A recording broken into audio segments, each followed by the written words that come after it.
All right. Hey, Good folks. evening, everybody. Hey, Hello. Melinda. Welcome. Tor, hello. Hello. Hello, Lee. Lee, we'll be starting off tonight with the first image that you had submitted. It won't be a part of our competition.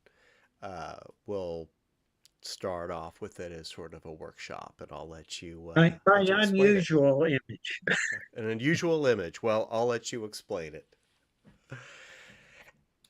All right. How's everyone doing tonight? All right.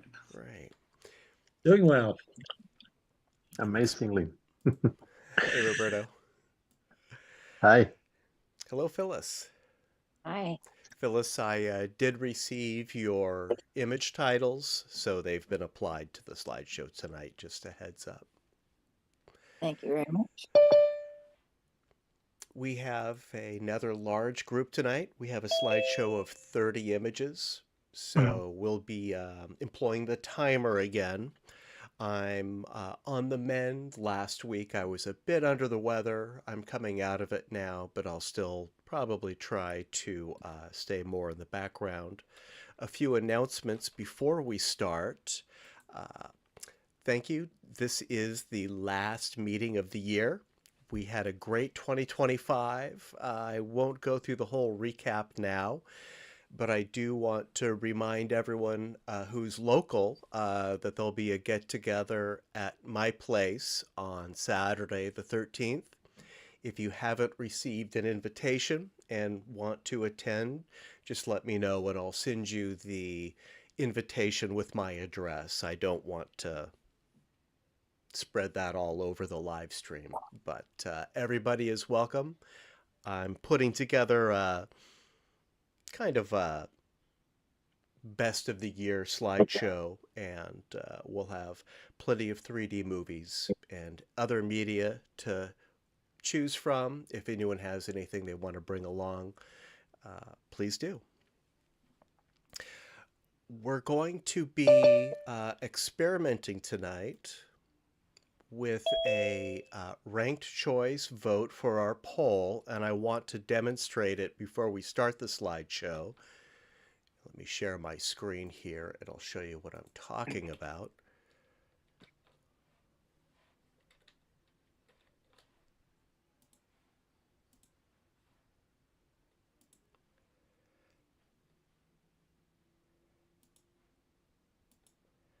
There we go.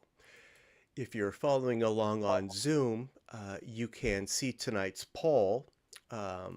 If you're on one of our live streams, I'm sorry, you'll just have to hear me describe it. We've talked about ranked choice voting quite a bit this year. It is my goal to update the way we make our selections so that our feedback is better represented. The way our polls work right now, because we have such a small voting group, a lot of images don't really get marked at all. Straw Poll, the service that we're using, does have a ranked choice voting option. I'm not satisfied with the interface, and I'm going to show you how it works right now.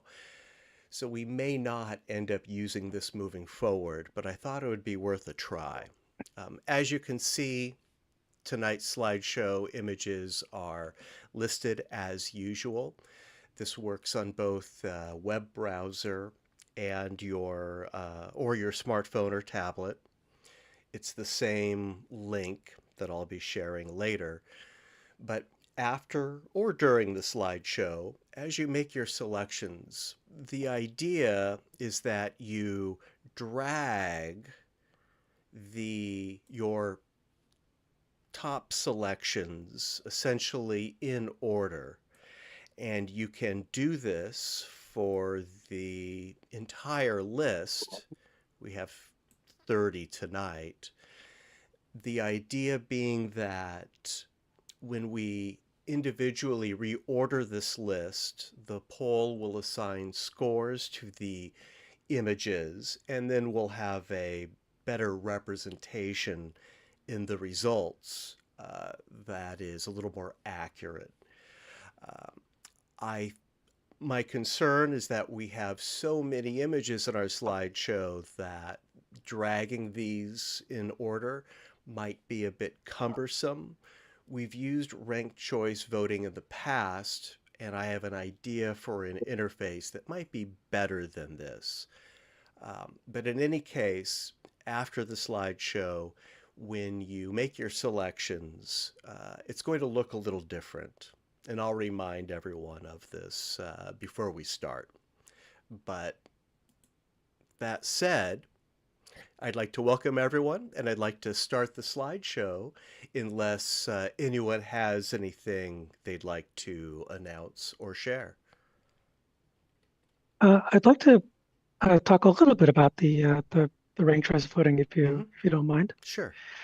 I looked at it a little bit myself, and it's not. I mean, it's you can definitely rank the images, but then it sort of defaults under the hood to a point-based system. So it'll give, like if you ranked 10 of them, it'll give like 10 points to the top one, 9 points to the next one, etc. So it's better. It's better than what we've been doing, but it's still not proper ranked choice voting under the hoods. And then and the drag and drop, at least for me, is fine. I guess ideal would be to have the actual images themselves. It could just be the 2D images, and you just drag the good looking ones to the top and don't have to worry about the titles.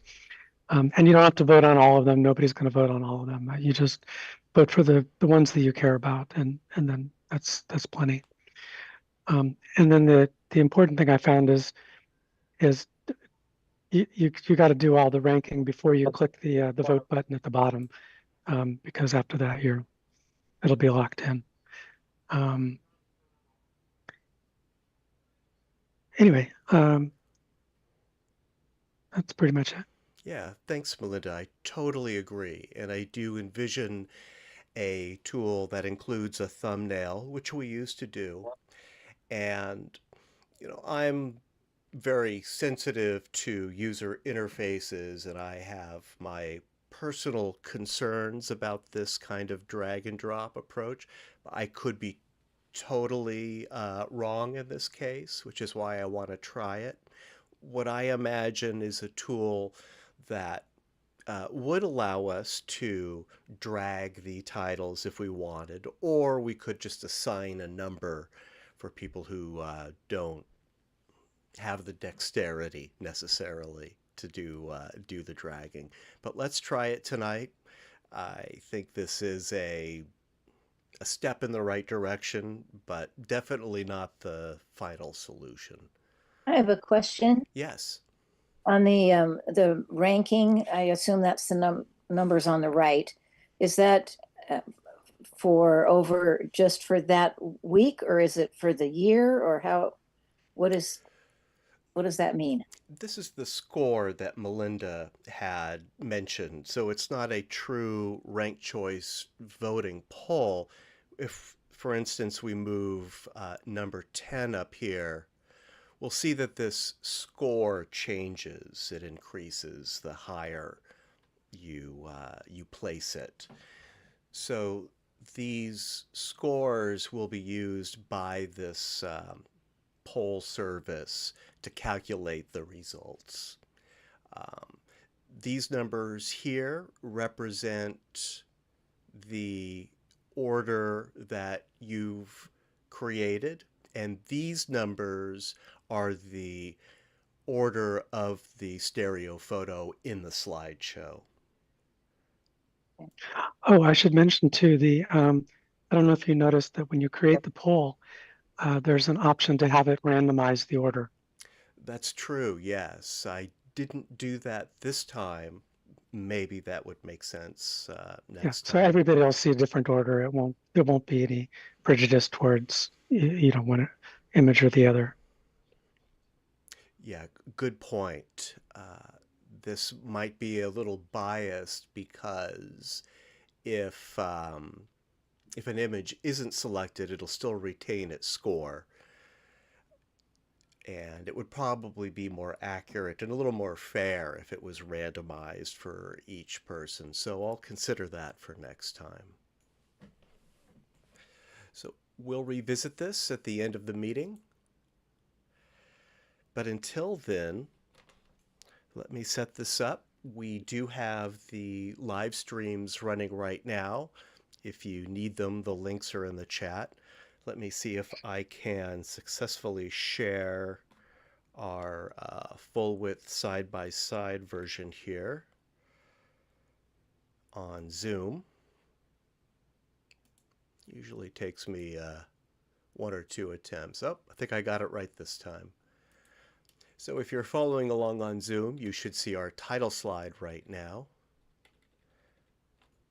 And we will start with an image that's a part of the slideshow, but it's not a part of the poll.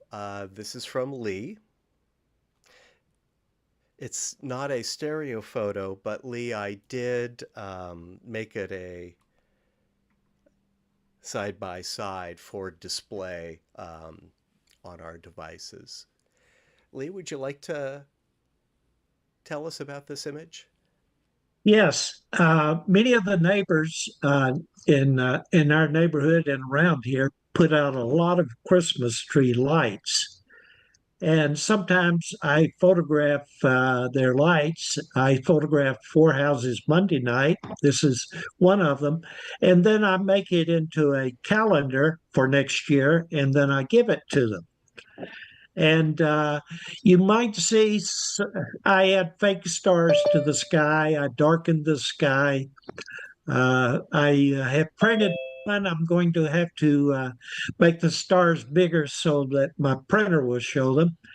But this is one thing I enjoy doing for my neighbors. Oh, that's really nice. And do you do any in stereo? Sometimes I make Christmas cards in stereo. I don't give the neighbors, I may give them stereo Christmas cards, but not calendars. I've had neighbors go out in the past and look up in the sky and try to match the stars that I made with the real stars in the sky. You can't do that. Well, you've captured a very magical scene here, and it's a really nice gesture. Happy holidays to everyone. Yes. Lee, I'm guessing you're probably on the wrong side of the continent to make it to my place on Saturday, but... Yes, I'm in northern Alabama, the biggest city in Alabama now. Wow. Huntsville, Alabama. Actually, I'm in Madison, a suburb. But no, I won't be making it. All right. We will be popping into the New York Stereoscopic Association's meeting, which overlaps our little get-together. We'll just say hi to everyone. So if you're attending the NYSA meeting, you can give us a shout out. All right, thank you, Lee. Our first stereo image for tonight is by Brian. Brian, welcome. I see you just came in. Brian has a very interesting set of conversions for us tonight. Yeah, it's basically I just started playing with the OWL 3D software. I tried the free version for a while, and I'm still trying to figure it out. There's some images that work really well, and others they don't work at all because the software seems to have trouble placing some of the parts of the image in the plane correctly. And it made for some very strange sort of images. They all had good stereo, but in some cases, like the guys, there would be a face and it would be retracted into the back, and other parts of it would be brought way forward. But these are a couple look like they were working, so I decided to load them up and see what you guys think. These are all based on 2D photos from my archive of stuff. And I saw the landscape was one of the special subjects, so I sent some landscapes. All right. And you're using Owl 3D, you said? Yeah, this is the lower budget version of the paid copy. It's a step up from the freebie version, and I went with that one because it supports high resolution image files. Some of these were 10K by 6K pixels, and it seems to only like JPEGs. So I basically would render them all as high resolution JPEGs and then have it do the conversion. And they're all kind of stepped down from the saved version of the file, but they came out pretty high res. The free version doesn't support anything above HD resolution, I don't think. And it's not speedy. Right, I was going to ask, is this the version of Owl 3D that you run on your computer, or is this the cloud? No, this is all run off of my computer. I have a Mac Mini with the M2 Pro chip, and they're all run within the computer itself. But some of them will take, this one here might have taken 10 or 15 minutes to render inside of my machine. Okay. Not too bad, considering. Yeah. Well, what feedback do we have for Brian's conversion here? The title, incidentally, is Angeline, or is it Angeline Hollywood? Angeline Hollywood. Angeline Hollywood is the title. Looks nice, although I suspect that Angelina's had some cosmetic surgery Yeah, that's possible. that kind of went wrong. Yeah, I noticed that Owl, I haven't gotten onto Owl yet to use it, but I noticed it has the same problems with thin lines Right. and dealing with that. But the quality looks really nice, and she looks quite filled out. Well, yeah, this is a balloon they put up on the corner of Hollywood Boulevard and Coenga, across the street from the famous newsstand. Uh-huh. It was there for a week, and I couldn't resist. I understand completely. Who could? That's looking great, especially on the loom pad. And I think he could get in there with Photoshop or whatever editing program you have and fix those lines. Well, those lines are actually the guy wires that hold it in place. Yeah, I mean, you could either adjust them in space or get rid of them, but Yeah. But she's looking great. Yeah,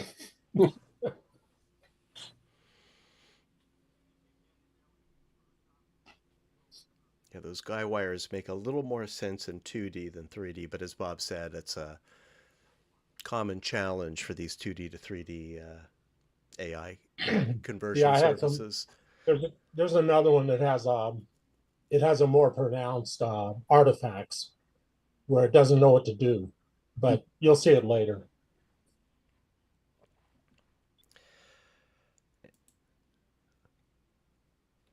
All right, well, thank you, Brian. We'll see a few more of these. Looks like I forgot to run the timer on that one, but we'll get this working.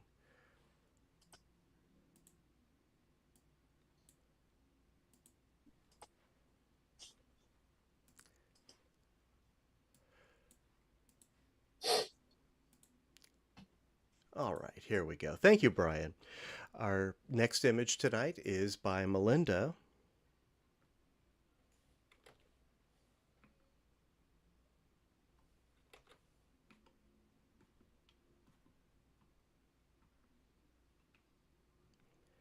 There we go. The title is Lands and Seascape. Yeah, so this was a sunset that I shot from the Presidio, specifically the Immigrant Point lookout. That seems to be a popular sunset watching spot. And I'm pretty sure I did this with my DSLR. Separation is probably about 6 feet. About a minute after sunset. And I had to do quite a bit of Photoshop fix-up. I mean, water is always difficult. In this case, I cloned the water from one side to the other and did a skew operation to get at the right angle. And then lots of cleanup all around the border. Otherwise, pretty straightforward processing. I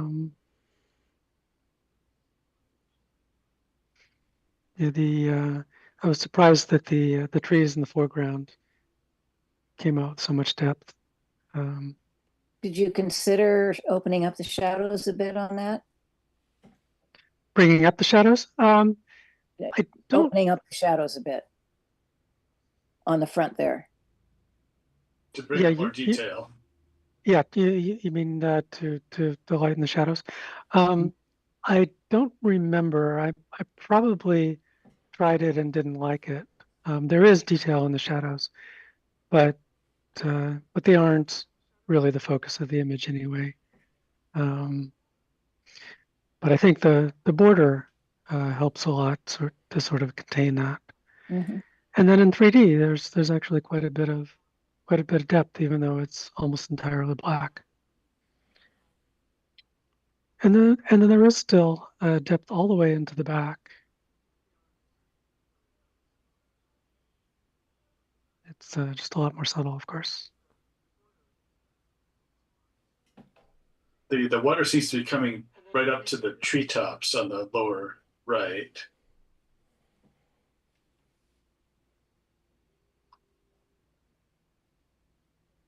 The lower right treetops.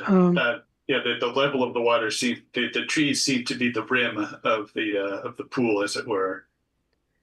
Sort of in the middle of the image. No, the lower right, where you have the trees and then the water behind it. The surface of the water appears to be about 20 feet higher. So it's at the level of the treetops.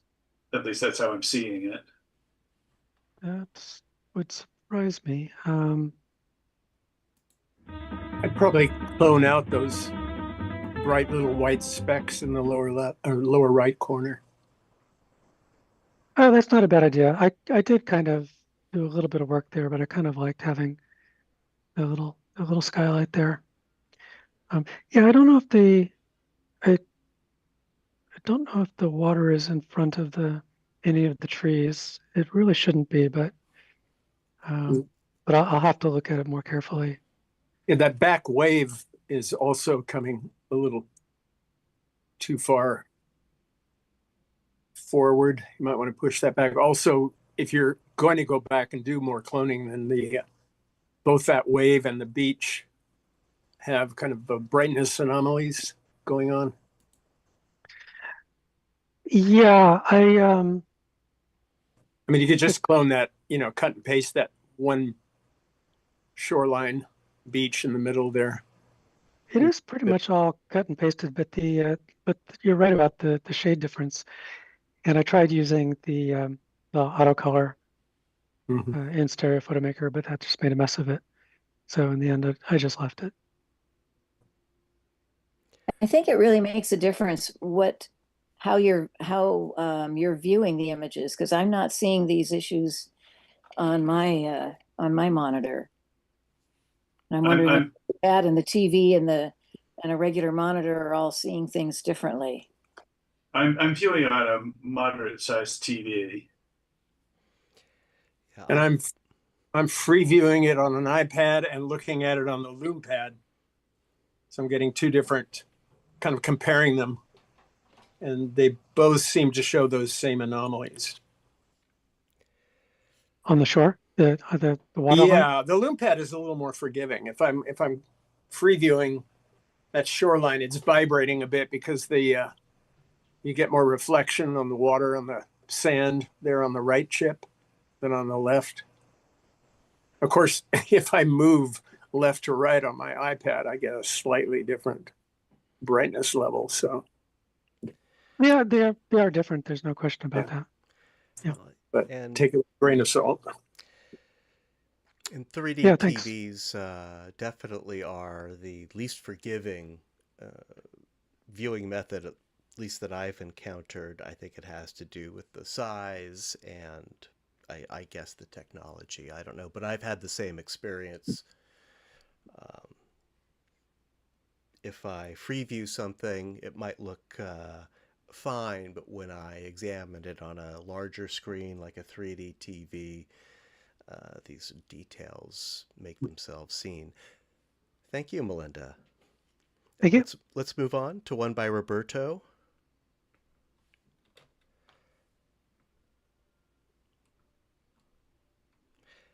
The title is Come Fly With Me.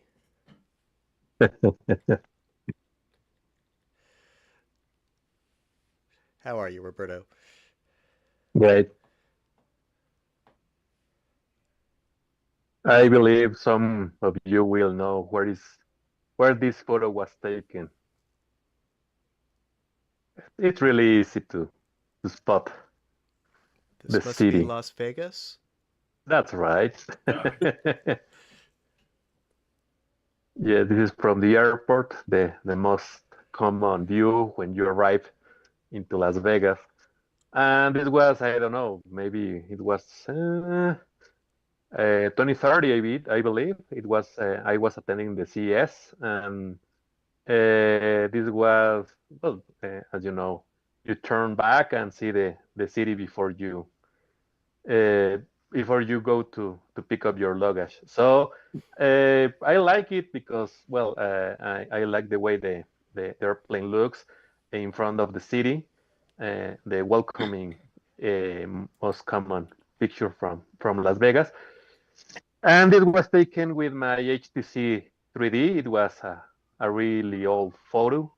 It was a challenge to edit this photo because the JPEG, well, the JPS, because it's the format of the file, it's challenging to edit because, as you know, you can explode the pixel with this not forgiving type of images. But well, I try to do my best, trying to bring some color to the wash image that came directly from the camera. I like the color and the composition. I'm not getting a lot of 3D. Well, yes, unfortunately the HTC 3D has a really close sensor. Maybe it's more. You have a little bit more of 3D sense with another camera, but with HTC, it's really close one to the other. Yeah, about an 1.5 inch separation on the Evo, if I remember. Yeah. I was just looking for my HTC Evo rather to measure it, but Tor beat me to it. So you said this is an older image, Roberto. How long have you been shooting stereo? I believe that was my first camera, the HTC 3D. Yeah, it was, well, I had it since 2012, I believe. All right, for a long time. Not as you. I believe you are. Well, I don't know who is well, Phil is with the Chinese photos that show us that those were really amazing. Indeed, yeah. I was making stereo photos in the 90s, but nothing like what Phyllis was doing, that's for sure.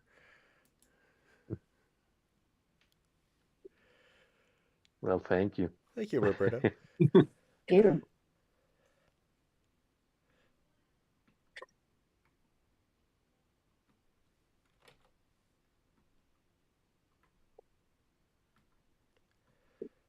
All right, this next image is by me, and I'm sorry I might be jumping around a little bit, just sort of regular technical snafu. All four of my scapes tonight are of seascapes, and they're all of the same seascape at Carmet Beach, which is just a little bit north of Bodega Bay here in California. I photographed this area earlier this year, so some of these may look similar. It's the same rocks. It's a dramatic rocky beach, and I thought it would make a good subject. I like the really coarse sand. It's Yeah. It a nice almost looks texture. like silver. Little specks of silver. It's beautiful. Yeah, I hadn't noticed that. Yeah, a lot of Go back texture in and this look at one. that beach. It might be silver. It's 60 cents, $60 an ounce right now. Mhm. Bring home a Wasn't couple buckets. Alfred Hitchcock's movie The Birds filmed at Bodega Bay? Mhm. Yes, it was. Tell us about that. Well, you can certainly visit those sites in Bodega Bay. The schoolhouse still stands. I think it's a restaurant now. The Tides restaurant still stands, but of course it's been completely remodeled probably a few times. It remains a charming small beachfront community. It's a popular tourist destination too. There's not a whole lot there, but there are some, very nice restaurants, bars. If you are into oysters, consider making it a destination. I am not, but certainly when I went up there, plenty of people were there enjoying the oysters. Tor, do you have anything to add? Film related? No. Yeah, it's it's a nice little spot. Maybe someday I'll make a photography project of it. Hmm. And they certainly do embrace the birds. I think there's a birds cafe up there, and you'll see plenty of people who are, looking for the same locations as in the movie.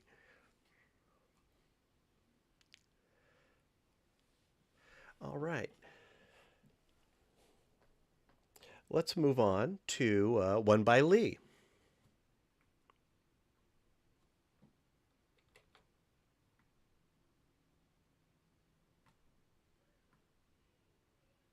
Okay, I think all of the real 3D pictures I have were made on film. They could have been two cameras way back. They are years old. This was taken at Bedwater in Death Valley. I like all the reflections of everything that you can see.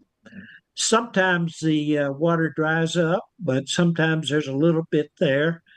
I'm not walking in it. I'm on a boardwalk. And what's interesting, supposedly this is the lowest spot in the 48 states. And from a high point in Death Valley, you can supposedly just about see this spot as well as the highest point in the 48 states. Mount, what is it, Whitney? Mount Whitney. Above the Alabama hills. Yeah, it's Mount Whitney's like 14,000, and Badwater, where this was, is minus 282 feet. And from Telescope Peak and the Panamints, you can see both. Thank you. Sorry about that. I've been to Death Valley like 10 times. Oh, thanks, Brian. You can tell it's film. It's just crystal clear, beautiful, wonderful reflection. What, Lee, do you remember what time of year this was? No, I don't, but I have stayed there in it. You cut out.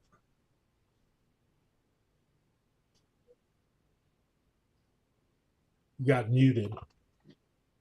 Yeah, we didn't catch the end there, Lee. Looks like he's attending to a technical glitch. Well, I forgot to mention the title of this one, which is Bad Water in Death Valley. Yeah, when it rains really hard, the dry lake pops up like this. It's awesome. Is this a rare occurrence? Is Yes. this standing water, or is this a kind of a once in a lifetime or maybe once a year event? No, maybe once every 10 years. Oh, wow. I guess we Okay, got lucky. I went there once and it was just like this. I'm back. I am getting an important telephone call, so I'll drop out for a few minutes. All right. We'll come up to another one of yours soon, Lee. We'll see you when you come back. Okay. Thank you. Thank you. All right. Thank you, Lee. Oleg, we have one by you coming up next.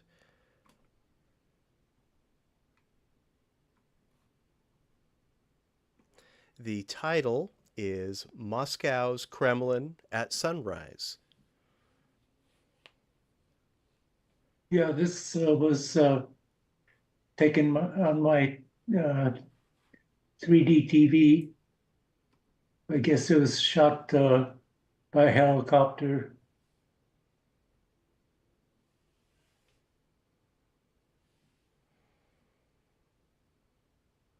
So it's a found cityscape. Right.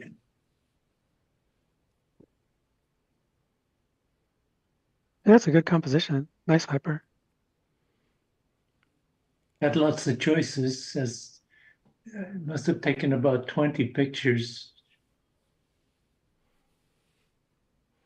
Looks like you went for that one with the building in front of the Yeah, sun. the tall one.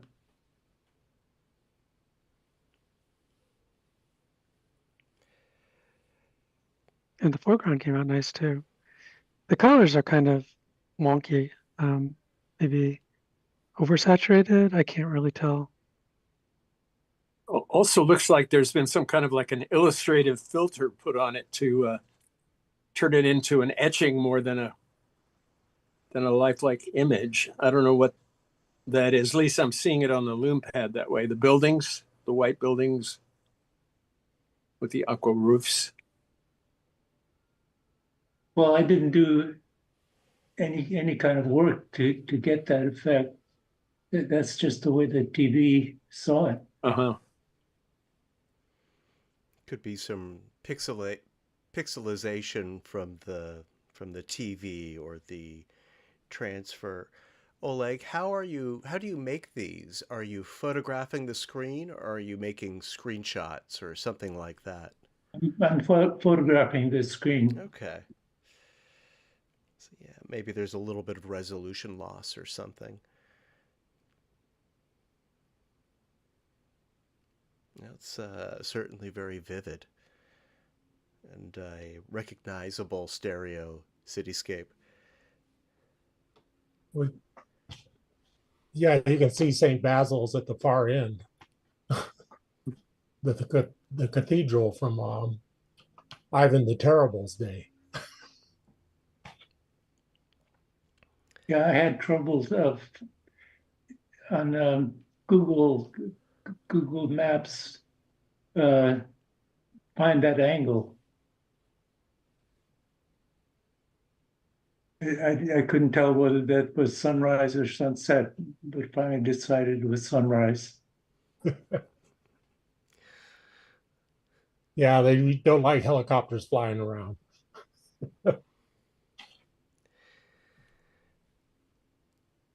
Yeah, I don't think you could have captured this yourself even if you traveled there, Oleg.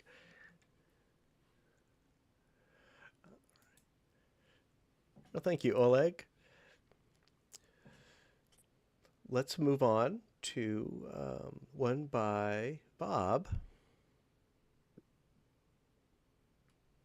Or, no, I'm sorry. I think I might have these. Oh, no. The next one is by Phyllis. I'm sorry. People often confuse us. Well, two excellent stereo photographers. You're both in very good company. This is by Phyllis. The title is Rialto Waves.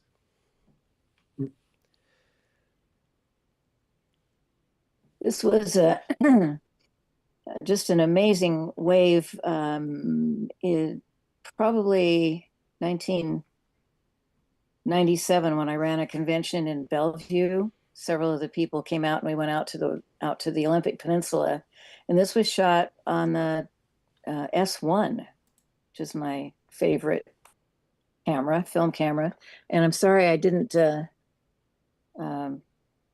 This is not the original one. The original one's wider, but for some reason this is the one that came up when I looked for it on my computer, and it's also was really low res compared to the other one. So I apologize. I didn't realize that I picked the wrong one. No need. It's gorgeous. But the wave is really amazing. When you see it sharp, it's really amazing. I used it on several. I used it in a slideshow about for the convention. Almost looks like the foam that sometimes washes in, but that's water, not foam. It is foam, and I have walked in it where it's been like a foot to 2 feet deep. And it just accumulates on the beach just at certain times of year. I think, well, this one was in the summer, but I've experienced it in the winter too, in the winter storms. And it's just foam, and it's thick. Mm-hmm. I think it's a kind of a biological layer. The ocean has a The beach is super very steep. And so I think that has something to do with it. The sound on this beach is absolutely incredible because it's so steep and it's all rocks. And so you get this wonderful sound of the rocks sliding back and forth in the waves. It's my favorite place in the whole world. Try to get there at least 3-4 times a year. It's called Rialto Beach. Beautiful shot. The colors I prefer them on the side-by-side on my iPad. The Loom Pad is kind of casting a little blue, so a darker image. This was at sunset. No, the colors are just gorgeous on the on my iPad side-by-side.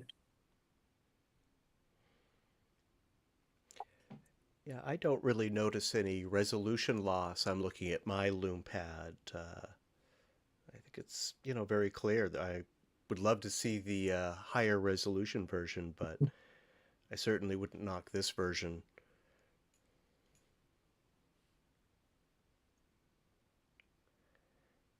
Beautiful.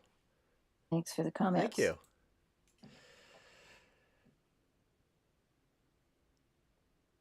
All right. I think next we have one by Bob. The title, Arch Rock, Great Ocean Road.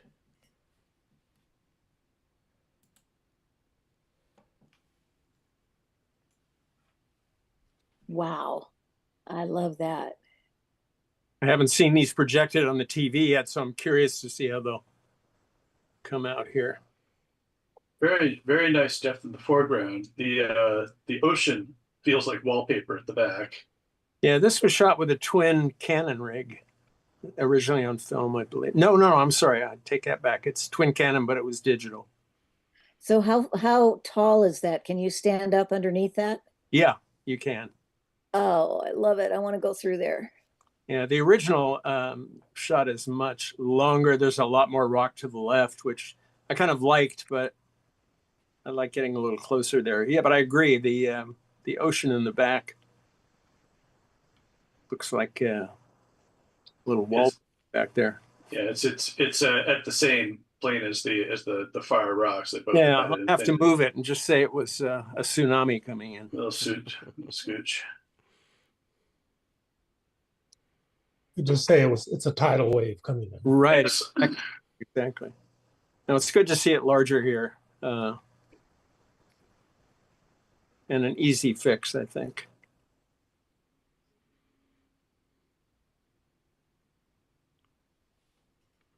Well, we're getting a lot of great seascapes tonight.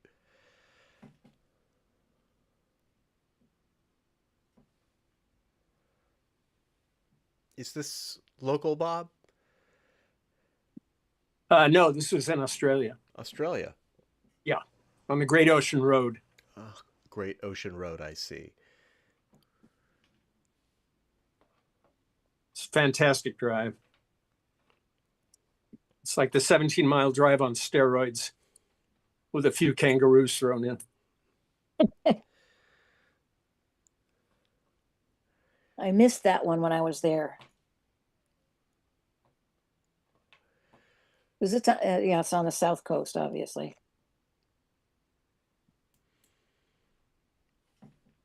All right, thank you, Bob. Sure.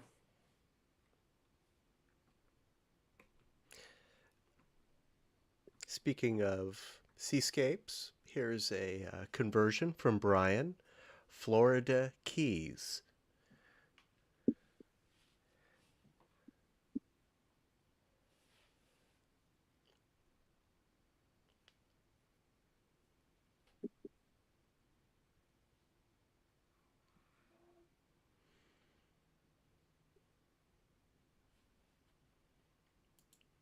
Works pretty well. The lines on the poles seem to be further back than they should. Everything else Not seems to be showing in the up right yet. space. Yeah, I'm not seeing anything on. I'm just seeing Bob's image still. Oh, getting it I'm on the sorry about YouTube that. feed. Let's see. There we go. That should come up on Zoom now. Yeah. Got it. Yeah, the poles, they're actually are straight. It's not jagged wood that they used. The water doesn't look flat either. It almost looks like it's got a bulge to it. Yeah, it's curved. Yeah, it's curved. It's not sea level.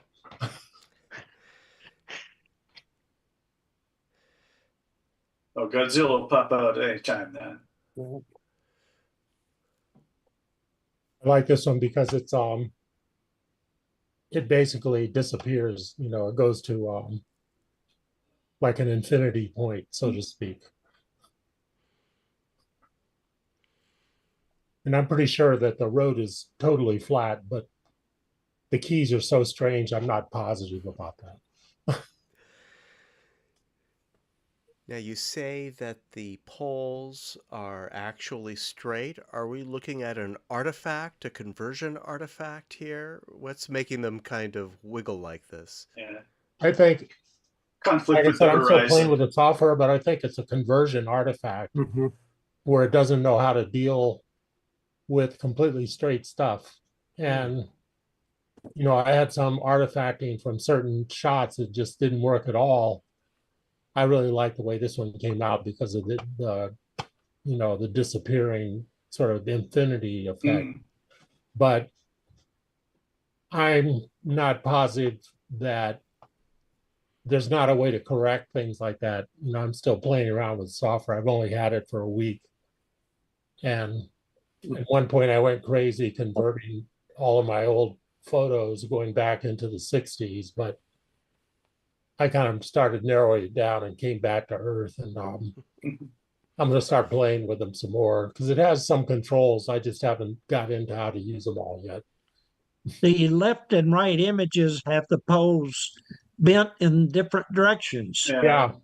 Yeah, neither of these images is the original. They're both transpositions from the original, left to right. Yeah, that's correct. That's based on a single photo from, this is probably from my Panasonic GH1. When I used to do manual conversions, I'd leave one picture untouched and just do. Go ahead and finish your thought there, Tor. I'd leave one picture as the base, usually the right eye, and then just do all my slippy slides on the left eye. So I had something to hang on to. Also less work. But yeah, the conversions seem to generate two completely original images from the base. Yeah, like I said, sometimes it's good and sometimes it's really bad. It's where the poles cross the horizon. That's where they're going. Yeah. It is a roll of the dice. It is getting better. I was playing with conversions in Immersity the other day. They were touting their version 4 converter, which did a terrible job. I downgraded to their version 3 converter, and it was much more accurate, so go figure. Thank you, Brian.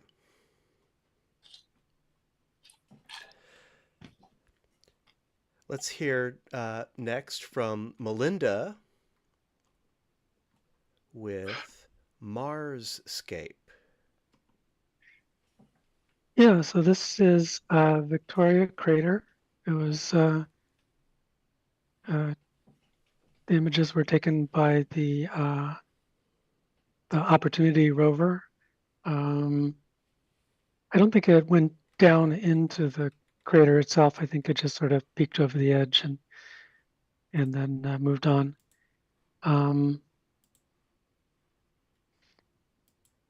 I saved these images years ago. So this was like 4 years ago or something, I think. And I didn't convert them all, but this was a stereo pair that I found that I liked, but that I didn't use for anything. And I just stumbled upon it just recently, and I really like it a lot. I love the striations with the sand sort of filtering in through the edges of the crater, and even some sand dunes in the bottom, which you can't really see too well from here. You can see it from orbit really well, but this was I like the sort of dynamic composition, and it was fun to put it together and work on it. I wish it were in color, but you know, this was only in black and white. Looks like a petrified seascape there. That looks like a wave coming in the back. Curious to know what Photoshop colorizing would do to this. How it would interpret. Oh, try it if you like. Yeah. I mean, the real colors are, of course, very, very dull red. It's a pretty alien landscape, so it's probably just as well in black and white. But there are some places that have colorful rocks and stuff. Did you find these on a NASA website? Mm-hmm. Yeah, NASA publishes all their data that they get from their space probes, and I mean, that's your tax dollars at work. We own it. We can do whatever we like with it, and it's pretty easy to find your way through it. But there's thousands and thousands of images, so it does take some persistence to find good subjects and decent stereo pairs. Sometimes you find a good subject, but it won't have both images, that sort of thing. But it's kind of fun because it's sort of like being there and exploring the place and taking photos, even though the photos were taken by the probes. It's still a process of discovery to go and find things that are interesting. Well, thank you, Melinda. Mm. Hmm.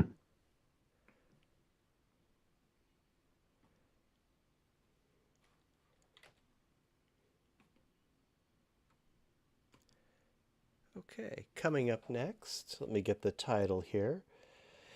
We have a stereo photo by Roberto. Dinner in the Sky is the title. Yes, well, I don't know if you know this concept. This is in Le Mans, in France. This is during the 24-hour, this famous race. And Nissan installed this table that they hang it out like I don't know how many meters above the racetrack. And from there, you're sitting there in this table where you are served some beverages and some snacks during the race, and you can be watching the race. You're in the middle of the racetrack, and it's a really nice view. So also, this is like not that a 3D view picture because all the elements are far away, but the composition with the seat, I believe it make it like you can understand that this is really high up, and where we were sitting, it was like hanging out in the middle of the sky above the racetrack. Are we on top of a tower or are we inside a structure? No, this is a rig. This is like with a cable. You are lifted up in the middle of the of the racetrack. So this is like you are suspended. Behind you, you don't have anything. It's only air. Never catch me up there. I can't imagine. Can't imagine. So this How's the wait service up there? Bet you it takes a while. Well, the worst case is when you are in a hurry to go to the bathroom. So yes. Yeah, I can imagine. Well, just the people below have to worry about that. Yep. Roberto, what year was this? This was 2012, I believe. Wow. I was there in '89. It was complete zoo. Wow. Well, it was also in 2012. So I believe. Well, as you know, this is like a really famous track, and as well at this moment, the leading was Audi with the e-tron, and it was like the sixth time that they won 1, 2, 3 again. So it was. Yeah, well, they're hard to beat. Is this another HTC Evo Yep. shot? Yeah, Boy, that's right. If only they knew that the longevity of that device. We're still looking at photos made with one of those. I could keep my phone if it still work with the current OS. I love that phone. I need to dig up mine. It's in my personal museum right now. All right. Thanks, Roberto. Thank you. Let's see. I think the next one is by me. Indeed it is, yes. Carmet Beach 8 is the title. I haven't really had time to think up titles for these. And they're all kind of the same subject, so maybe I won't. This is the seascape at Carmet Beach. I took all of these 2 weekends ago. It was high tide. It was a coastal advisory. And this was pretty early in the morning. I was looking for some light. There's not a whole lot of light here. It was so overcast and foggy. Later in the morning, I got some nice light. This one's a bit dull because of the lack of the sun, I feel. But I like being able to see the entire sort of coast, all of the rocks going down to infinity there. And of course, the spray gives it a bit of movement. Shutter speed? Shutter speed, good question. This was with my Sony RX02. It doesn't really have a manual setting. I didn't set the shutter speed. But the shutter speed is quite fast. It's going to be something in the neighborhood of 1/2 thousandths or faster. The Sony RX02s that I shoot have great synchronization at high shutter speed, as we can see here. Pretty much all of my shots on this day had correct synchronization. I think I only had to throw out one because of a misfire. I like how you can sort of see the silhouette of that rock on the right as the spray is coming through the gap. So it's sort of a V-shaped gap, and it's a V-shaped, volume of spray that's coming through it. Yeah, thank you. I think we'll see a little more of that tonight. These kind of narrow channels where the water breaks through and turns into this spray.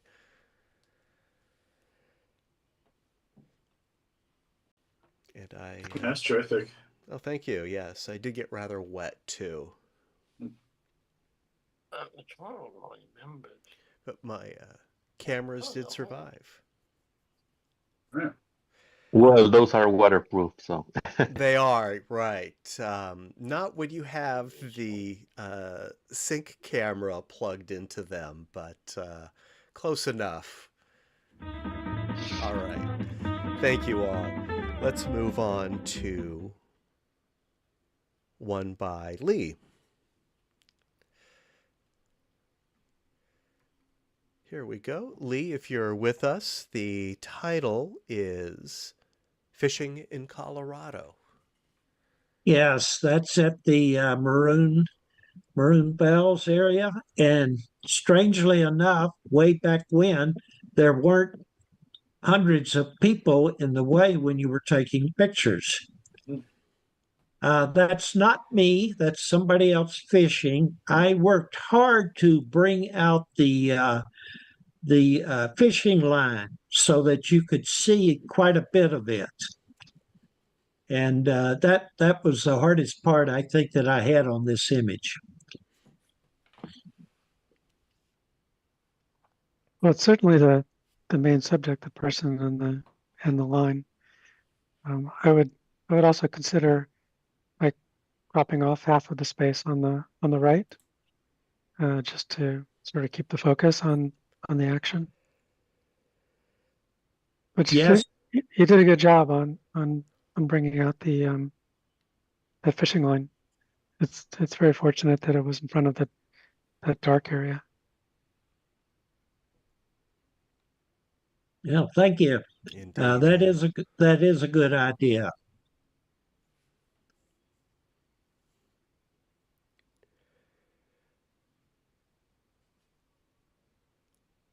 Well, it's a beautiful scene. I love how that fishing line is sort of sculptural.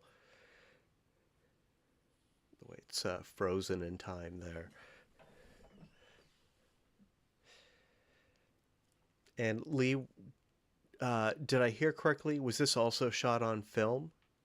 Yes, this was shot on film. Who knows way back then? It could have been two SLRs, could have been just about anything. I think it was before I got an RBT camera. So this was probably two SLRs. And Lee, have you been scanning your slides or your negative? What kind of a project has this been for you?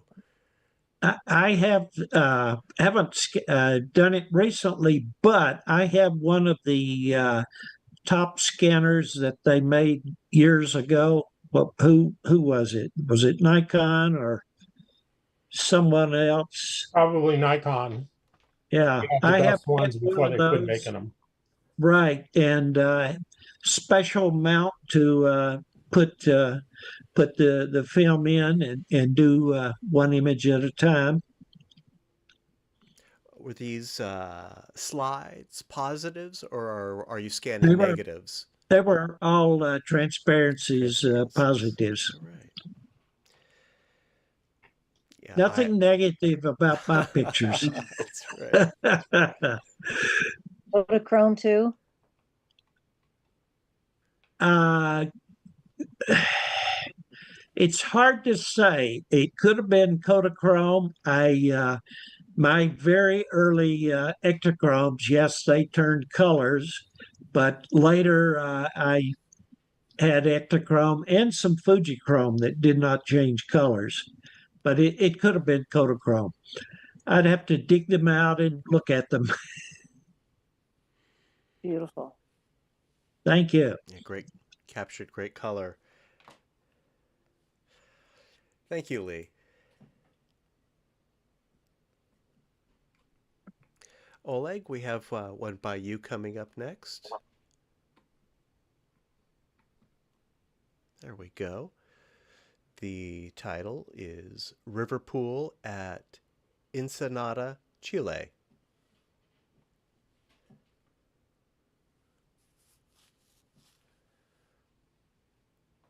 I don't know, I just thought it looked pretty.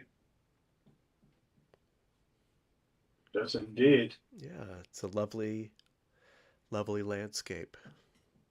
I like how you cut the bit of blue sky in the water.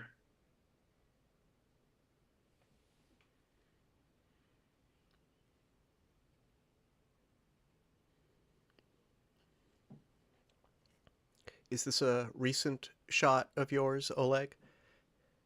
About 2 years old.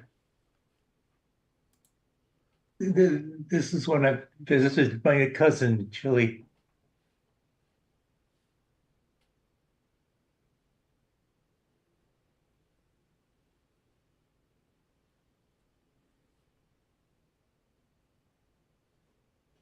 Yeah, it's lovely. Thank you very much.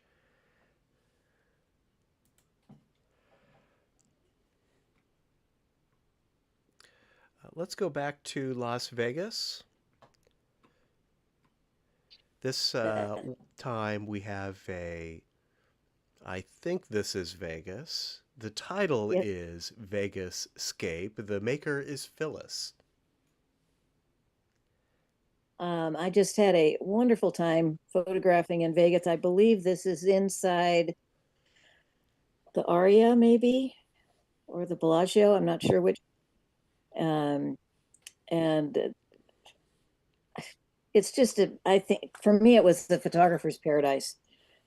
Anyway, any direction you looked, you could make a great photo.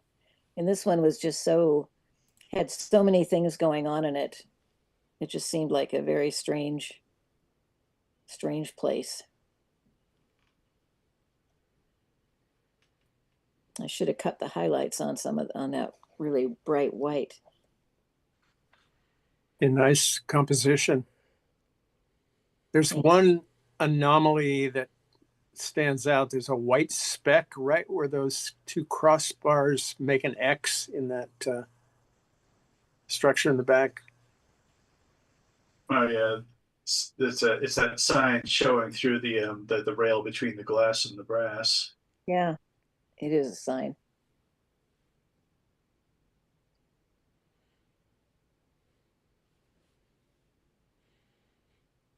Guess I could have cropped it out. Didn't see it on my Yeah, an easy clone. Yeah. small laptop. So I'm not seeing them very big. This is the first time I'm seeing them even medium size. Mm. Yeah, large size. Large size is appears to be a little out of focus. I don't know if there are probably some filters that could tighten it up. This was shot with a W3. Okay. That makes perfect sense. They're not as good and sharp as I'd like, but it's what I had at the time. I like the little splash of color in the chrome bowl. Those little hits of blue are fun. A photograph.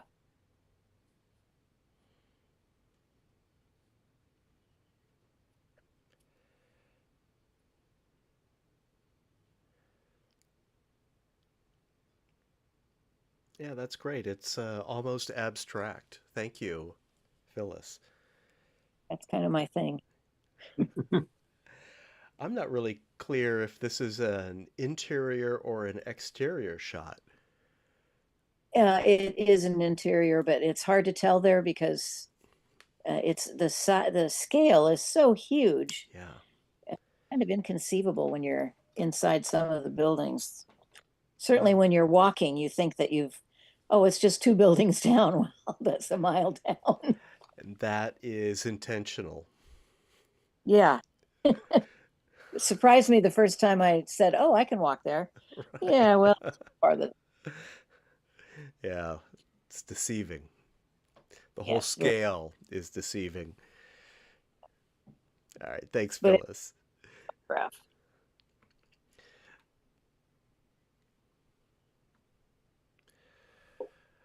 Let's see. Bob, coming up next is Badlands Anza Borrego. Very nice desert scape with it's like a false frame.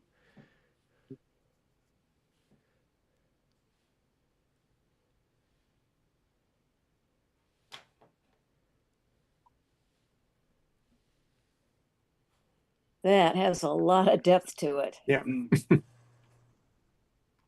I love the road going into it. That really makes it fun. Thanks. Yeah, I thought about fooling around with the replacement sky, but I thought I'd keep it pure.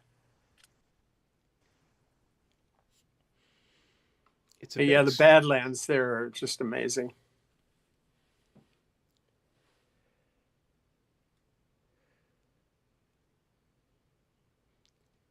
It's a bit extreme on my Loom pad. How does it look on a 3D TV?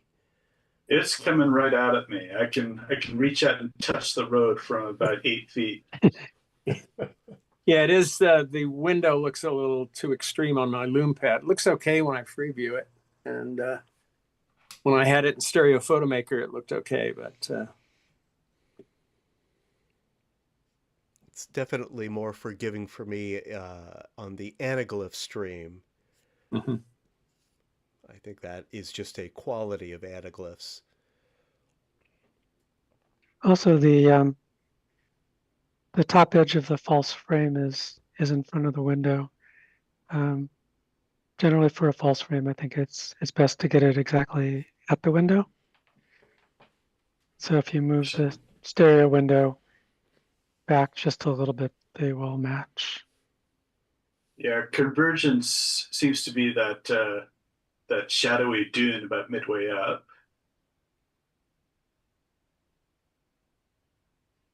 yeah, I can fool with that.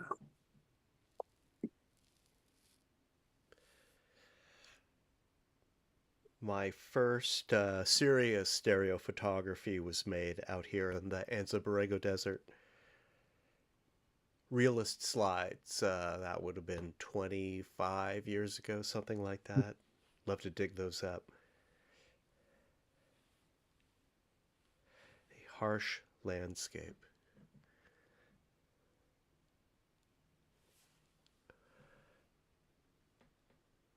That's great. Thank you, Bob. Sure.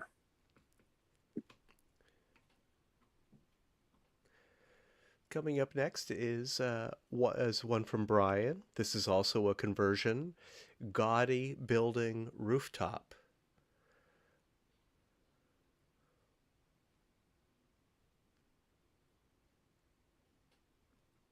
say it's Gaudi, but Gaudi.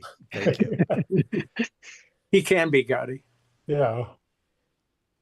And of course, any building of his would be a challenge for a conversion algorithm.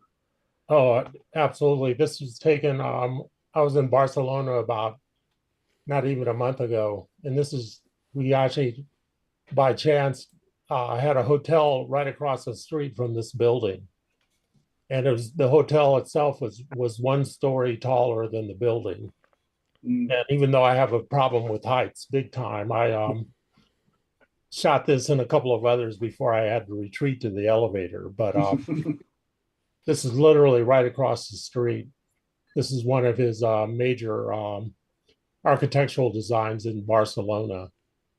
And the conversion itself, I think, on this one actually came out pretty good because I didn't see any real artifacts per se, like I did in some of the others.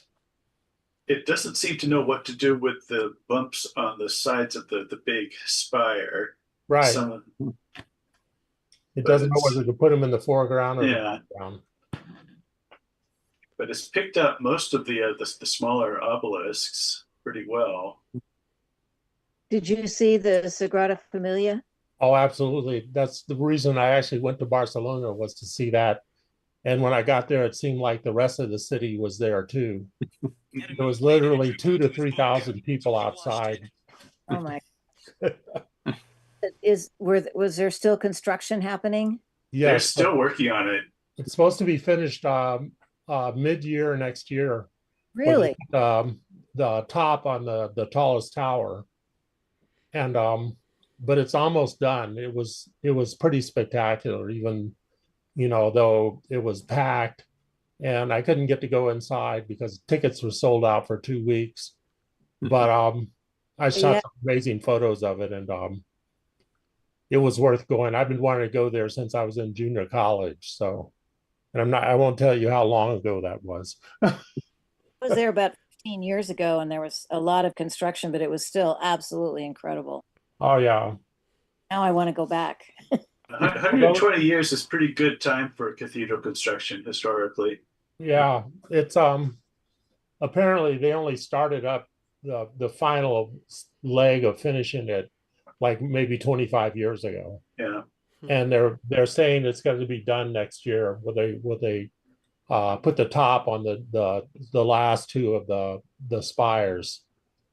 And at that point it's going to be, I don't know, book your tickets to go inside in advance by a month. Sure. Speaking of spires, I think it would be an easy fix to repair the top of that main spire that you've got. Since you've got a nice blue sky behind it, it would be easy to. Yeah, I know. Just grab it and tilt it a little bit.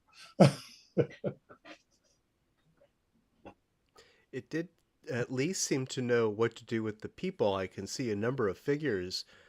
Oh yeah, exploring this rooftop. Yeah, it's really nice to see them for scale too. Yeah, I think they add a lot to this image. There's a lot of intrigue here.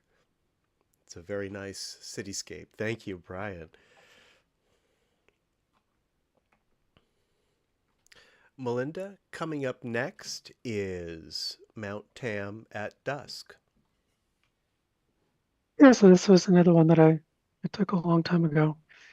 And I did submit some images that I took from the same vantage point, just shooting to the left. But this is a nice view of Mount Tam. It's sort of right at the saddle where the road goes over the Dipsea Trail down to Muir Woods, and I don't know what more to say. It was good light, just the last minutes of light. This works really well. Oh, thanks. And the sky was kind of bald, so I just used a gradient. Linda, is this a cha-cha? Yes. Probably about a 4 foot, 5 foot base.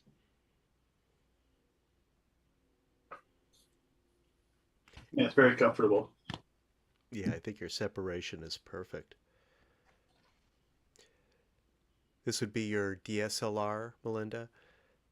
Yes, I'm sure.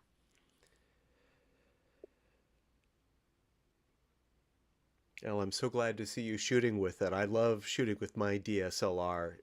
My ancient Canon DSLR, I have two of them, of course. Um, it just feels so good in my hand. It's just such an easy to use and kind of responsive device. I never quite feel like I know what I'm doing though. It's talking about user interfaces. It doesn't really suit me. I mean, I get some okay results, but sometimes I don't, and I don't really know what the difference is. Um, I'm getting better, but I still don't feel like I've mastered it. Well, I imagine you're shooting in like program auto mode or something like that. I don't even know what that No. means. I mean, there's a dial where you choose the different modes, and I use usually either aperture mode or shutter mode. Occasionally, I've used like the night setting or the action setting, but I don't know. It's just sort of hit and miss. Well, see, what you just said proves that you do know how to use it. Well, I mean, I know that that's the the first order choice, but even within that, I don't know what to do. I mean, each of them you can then set all the other settings, but I don't know what to do with ISO, etc. Well, I think the You results can, speak for themselves. you can figure that out later Yeah. while you're I using it. I'm learning slowly, but it's a long process. I also shoot in aperture mode to make sure that I have deep focus throughout. It's kind of the only variable I worry about. Thank you, Melinda. Thank you.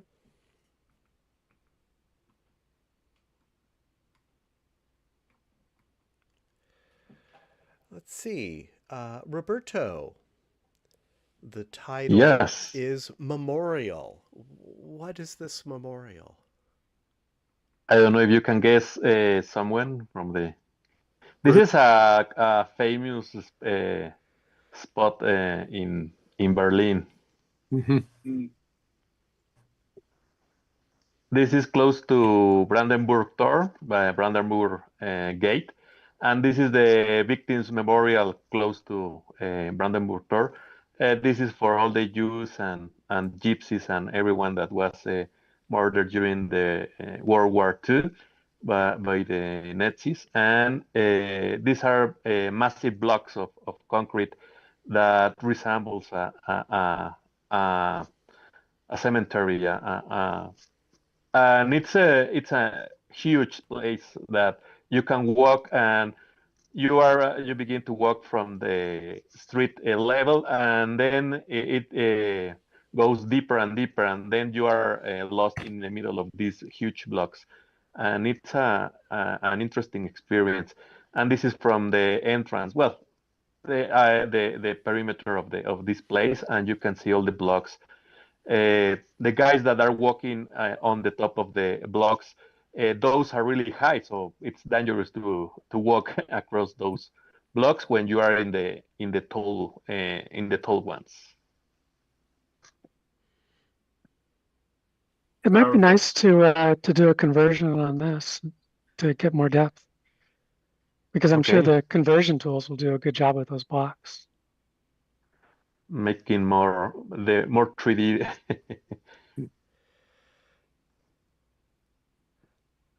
Well, I think Yes, this this one was is. with my HTC Mhm. also. It's got good depth in the foreground. There is good separation I see on my loom pad too between those blocks, and it really helps to have that person standing kind of near the center of the composition, in sort of the middle ground. Yes, and I met a little bit of the gradient of the colors, because I believe the HTC have this wash color output of the images, so I don't like it a lot, so I have to play with the color and saturation. My HTC pictures always came out very green. Yes.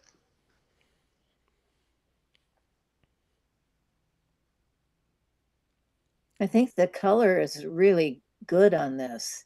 I think it adds a lot to the image and a lot to the feeling of the image. It fits the mood. I spent a whole afternoon there last time I was in Berlin. It's an amazing place. So how tall are these boxes? They're tall. Well, yeah, the ones are like benches. You can sit on them. But when you are going to the center, and they are like, I don't know, in feet, like, I don't know, 12 feet. Yeah, that's what I was going to say, about 12. At least. Oh, I'd love to see more of this this very unusual landscape. Bob, if you have some to show someday, please submit them. Yeah, I'll do it for, I'll at least put one in next time. Great. And Thanks, mine are Roberto. mostly taken from below a lower vantage point. Seems like a great subject. Great subject, Roberto. Thank you.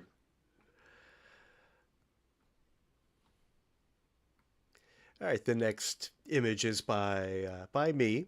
It's another photo of Carmet Beach. Carmet Beach 13 is the title of this. This one and the next one aren't really so much seascapes. I'm really, I think, shooting from too low an angle here to call this a scape now that I think about it. There is an ocean back there, but it's really masked by this incoming wave. And I selected this one for tonight just because I really like that form, the energy of that breaking wave.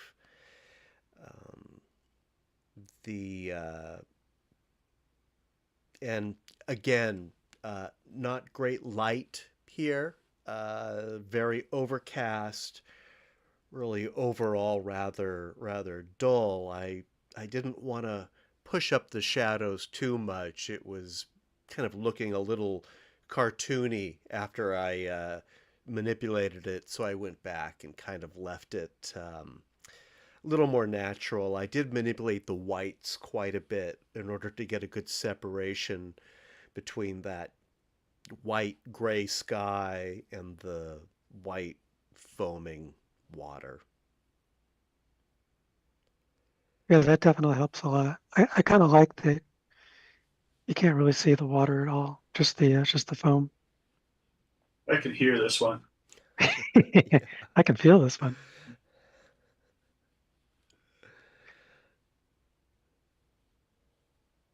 So did this one get you? The one that got me is the one that got away photographically, and Too bad. I was inundated, completely splashed, had to retreat to my car and peel off my clothes and dry off a little bit. But, the cameras were fine, so I was fine. I got dressed in 10 minutes or so and went back down there. Well, I like the determination. Just next time, get the shot. Totally worth it. Yes, indeed. Well, if only the ocean would cooperate. Just wear your scuba gear next time. That's what I should have worn a wetsuit. Yeah. But the lighting is, I would call the lighting moody, not moody. Yes. Fair enough. Atmospheric. I like it. It was an atmospheric morning. Yeah. Again, your camera's really got great synchronization. Mm-hmm. Yeah, I'll credit Sony's proprietary terminal link. Oh, I forget the full name of this connectivity system they have. It looks like micro USB, but it's not micro USB. It requires a custom Sony cable that costs $40 instead of $4. But the synchronization is great. You can hack that with these intervalometers and connect one to another with a plug to plug, a mini plug to the mini plug, and I have done that with a hack. That's smart. Yeah. Definitely making someone at Sony rich with all these cables I'm buying. Thank you. Let's move on to Lee. We have swimming hole coming up. There we Okay, go. can you hear me? Yes. This is the last one that I sent. That is near Sedona.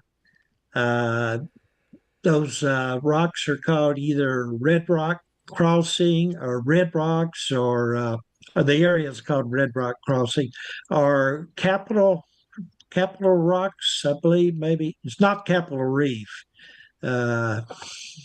Something else. It's years ago. You cannot get to exactly the same place anymore. The girl that is swinging on the rope, and there's a boy in the water below. I'm sure they're grown now. They were neighborhood kids. The rope is no longer there. The tree is no longer there that the rope was tied to. And I was wading out into the water to take this picture, probably with two cameras. Mhm. And so that's the story on this one. Oh, that's a great snap. Yeah, great moment. Thank you.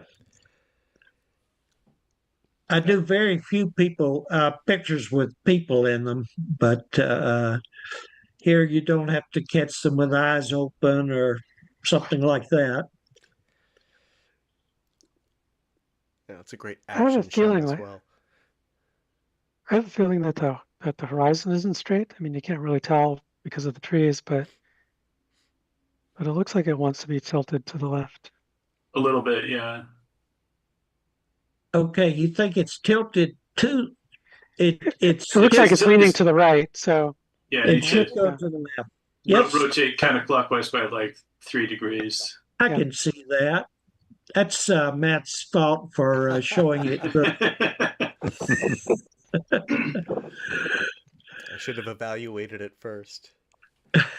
Well, however you made this, Lee, great synchronization. You've got both the girl swinging and the splashing water from the boy below. Two, examples of fast motion that can be challenging to capture synchronized in stereo. Especially, I presume, with like a film rig. Uh-huh. And did you do anything to the sky? It's a beautiful blue. It was blue with no clouds. Who knows? I've had it so long, who knows what all I may have done. This area is seen in many, many old Western movies.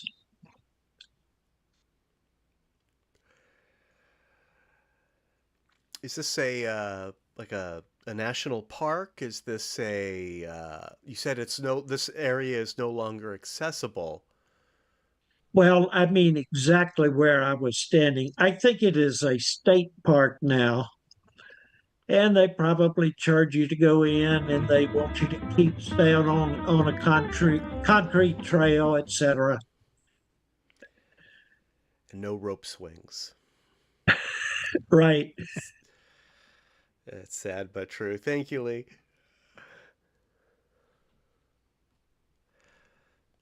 Oleg, we have one by you coming up next.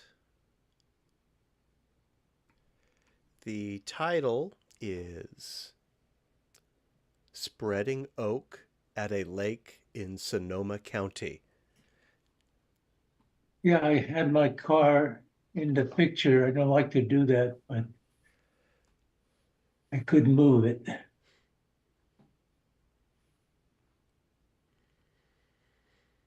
Oh, you have an interesting color palette you're working with here.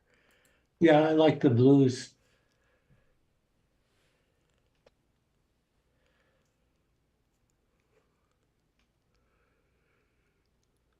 Actually, I wasn't supposed to be there. There's a shuttle that drives through there. So they chewed me out when I was leaving. Well, you got the shot. That's what matters. That's all that matters. It's easier to ask for forgiveness instead of permission. Did you manipulate the colors in the shot, or is this how you found it? It's how I found it. The foreground was so darker than the picture.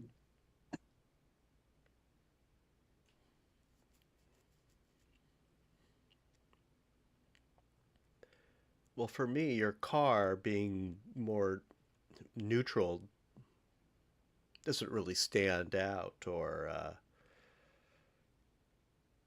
cause any harm to this composition.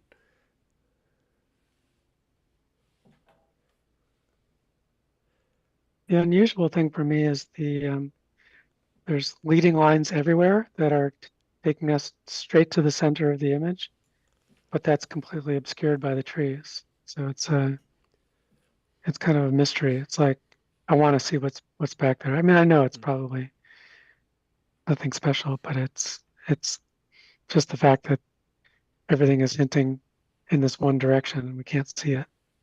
It's kind of interesting. Are those grapevines on the left, or what is that? It's probably, what do you call them? For wine. The vineyard. Grapes. Yeah, it's definitely a vineyard, especially in Sonoma. That's all they got. Yep, grapevines. That's right. I think it's just a little off season. We're seeing the what are they called? Trellises. I don't know what the technical word for the thing is, but it looks like the grapevines have been cut back. Very nice. Thank you, Oleg.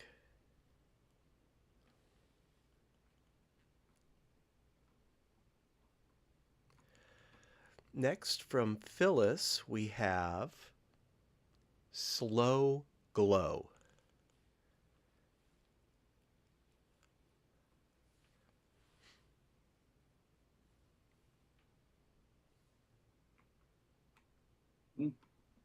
Oh, you're muted, Phyllis. Yes, I am. Thank you. This is from the Hoh Rainforest on the Olympic Peninsula in the Olympic National Park. And it's normally, this is very close to where the Hall of Trees is that are, but this was a sunny day in, I think, February or March or April. And the water had this golden cast to it, and just thought it was a really lovely shot. And the main Hoh River is just to the right of it, and it's quite large. This is just a small little tributary. And there's usually elk in here, but not at this particular moment.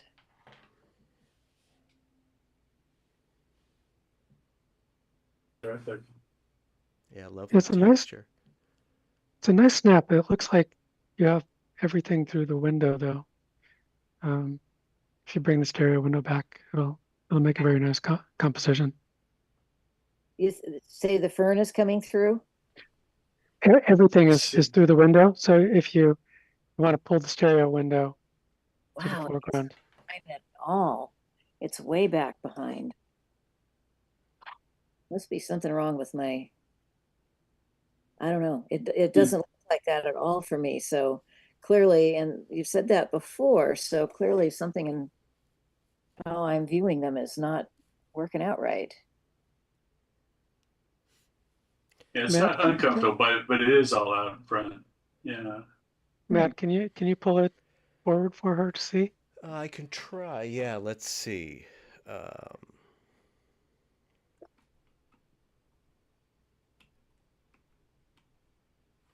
See what I can do here.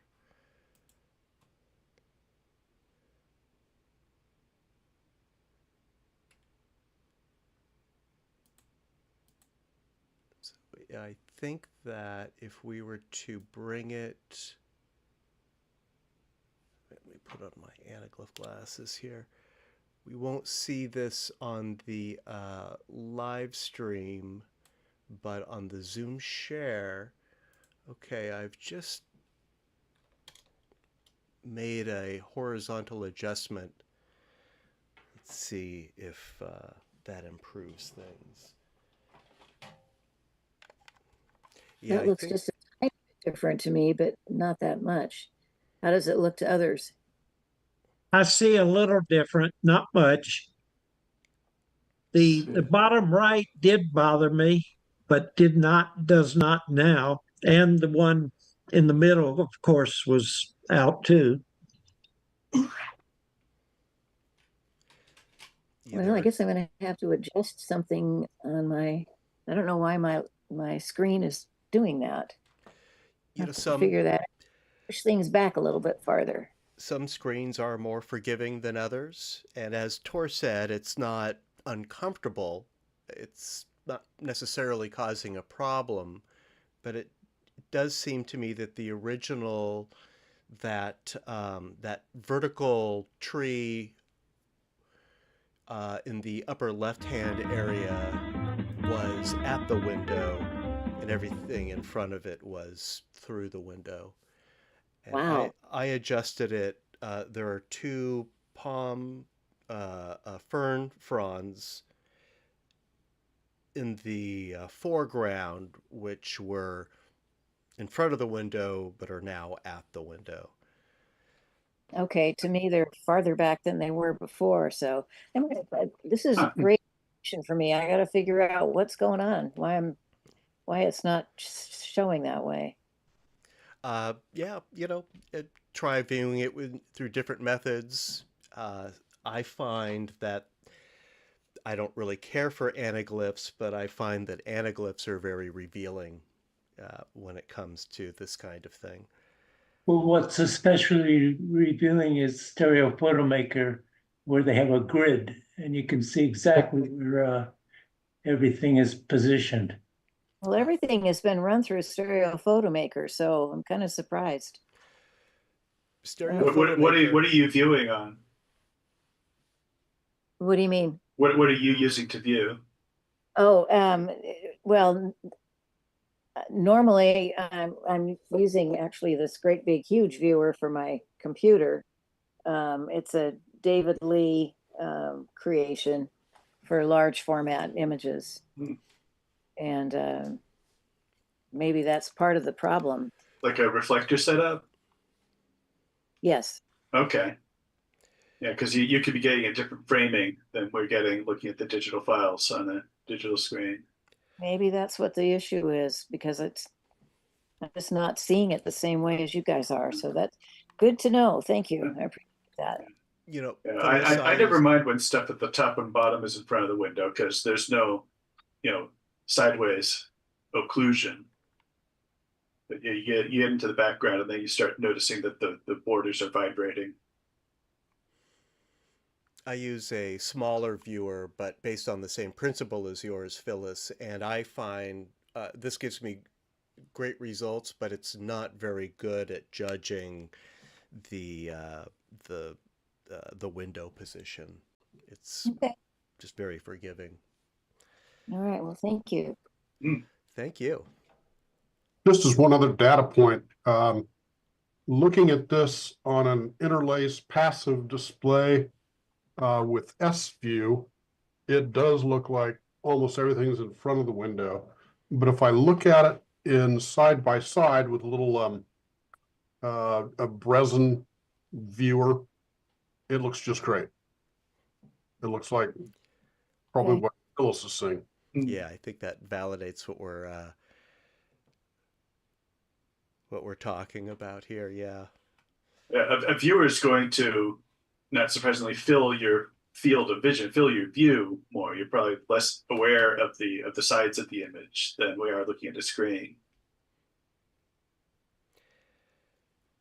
And before we move on, I'll add that Stereo Photomaker's Auto Align does have an option in the program's preferences to do both horizontal and vertical alignment, meaning it can automatically adjust for this. It's not always 100%. I have that turned off myself. It's in Stereo Photomaker's preferences. It's something you might want to Okay, I'll check that look out. at. Thanks. All right, thank you. Bob, tell us about Santa on Bath Rooftop. Yeah, I thought this qualifies as a cityscape. Visiting friends in Bath, England, a couple of years ago, and this could have been a cha-cha with the iPhone. And this wonderful Santa was just tied to the roof. I don't know if someone was holding him hostage or what, but I just loved the look of it and the colors.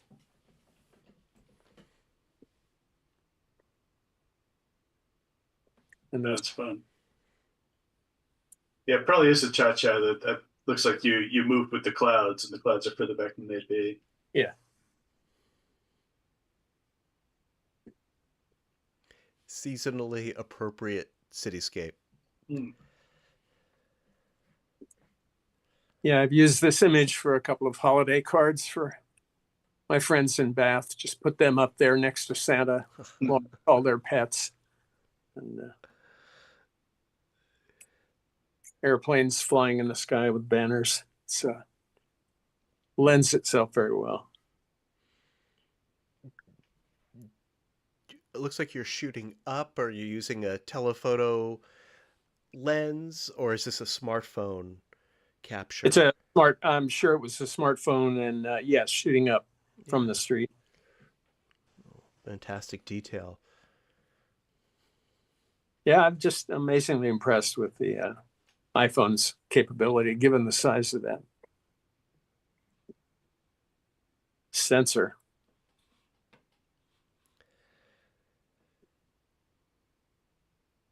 Yeah, it really is. Thank you, Bob. Sure.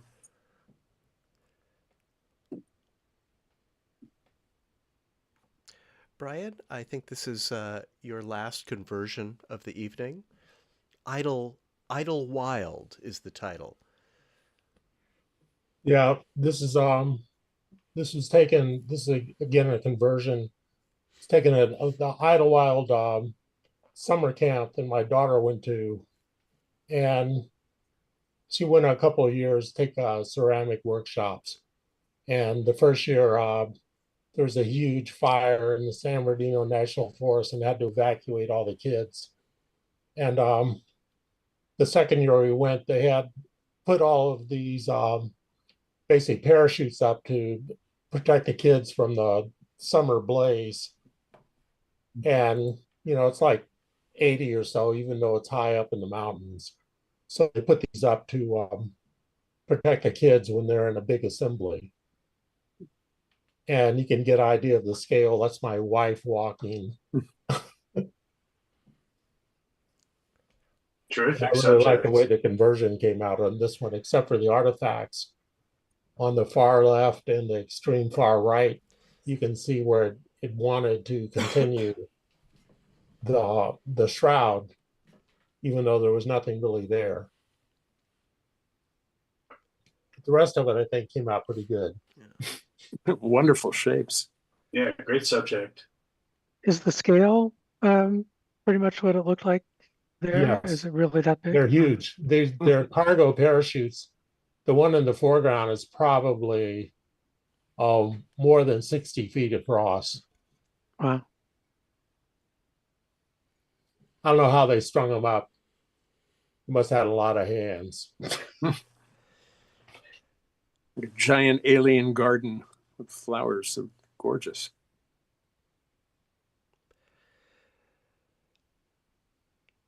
Yeah, This has- perfect 3D subject. Yeah.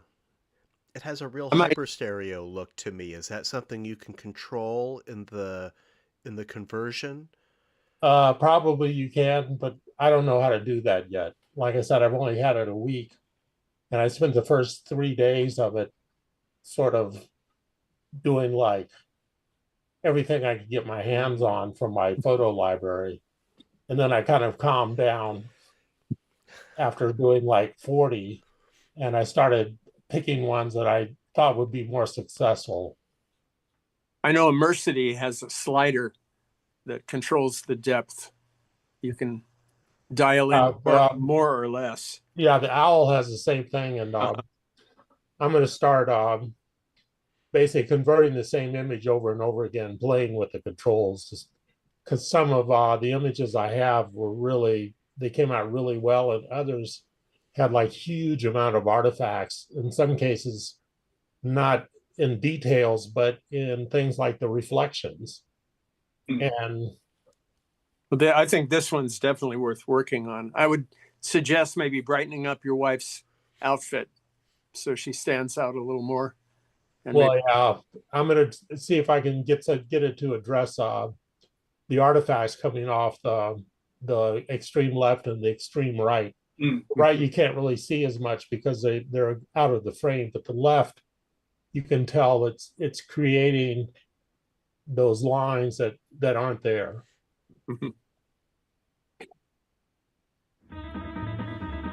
Thank you. Thank you, Brian. All right, it's time for Roberto.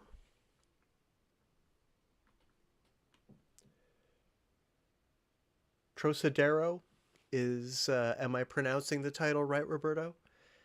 Trocadero, yes, it's a viewpoint from. Well, as you know, this is in Paris. Even I know that. And well, yeah, this is one of the most famous views of the Eiffel Tower in Paris. You can't fool us. That's Vegas.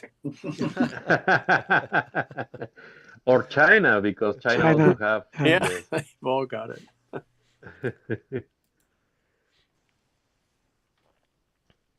HTC Evo again? Yes,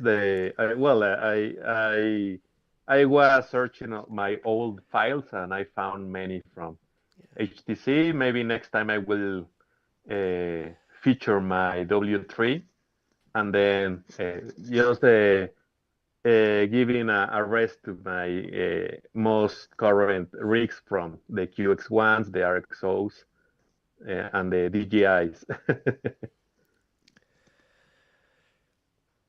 Yeah, they all have their own character, don't they?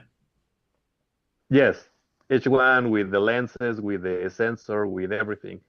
I love the QX1s because you can change it, the lenses and without the body of the camera, you can place it really close one to each other. So for close-ups, they work really well. So each one has its own features.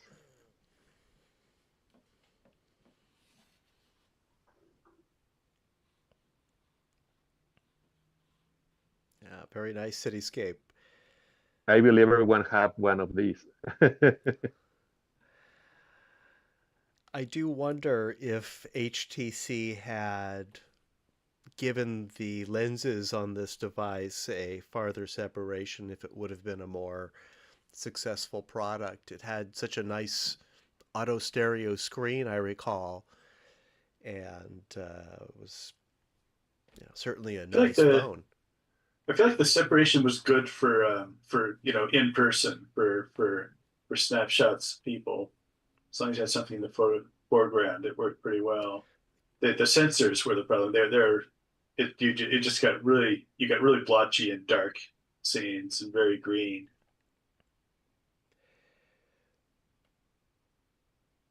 Yes, and I believe the sensors couldn't be wider because the battery was replaceable. So Right. it was another feature that couldn't be improved. That's a good point. That big old slab of battery. Yeah. And that's a lost feature now. You won't find a smartphone with a replaceable battery. Or a replaceable SIM. You could pull the chip out of that one. That's right. Yeah. And also the memory. Yeah.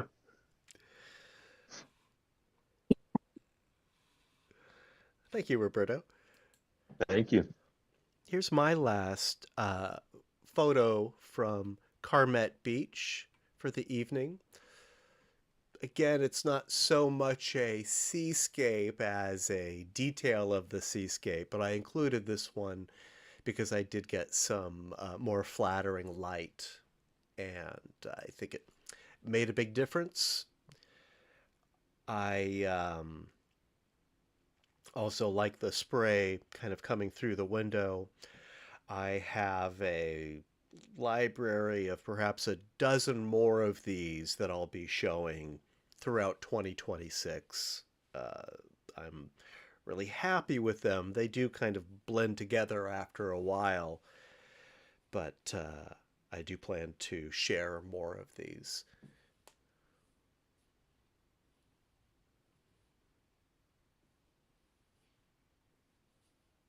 My feet are cold. I think it was 41 degrees outside when I took this. I was wearing waterproof boots, so my feet stayed pretty dry.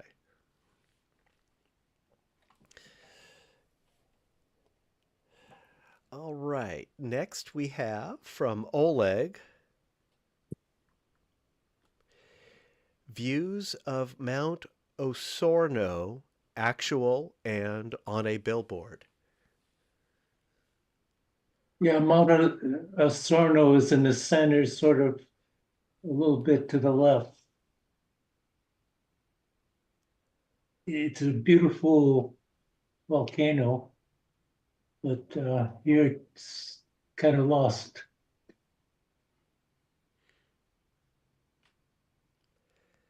Well, you have it kind of framed by the billboard and that dock connected to that boat. Yeah, I tried to put it in the center there. Got some sort of artifact. The blocks at the base of the billboard. I'm not sure what's happening there. Oh, I see. Oh, yeah. Conflicting images. Yeah, the left image is messed up. Oh, yeah, I see it now. Looks like a corner chip of that block is trying to escape, Yeah, what float off. I don't remember working on that. Huh. Why did that happen? It looks like an accidental cloning. Yeah. Well, I'll fix that one for sure. Was there maybe a little dog at the base of that had to get painted out, being inappropriate? I just can't remember working on it.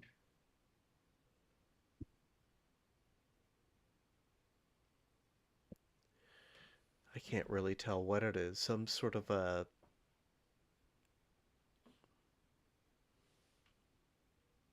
an air. Love that bay. Yeah, beautiful, vivid color, very nice. Lakescape, seascape. Lovely. Thank you. Thank you, Oleg. Thank you. Phyllis, up next is crowdsourcing.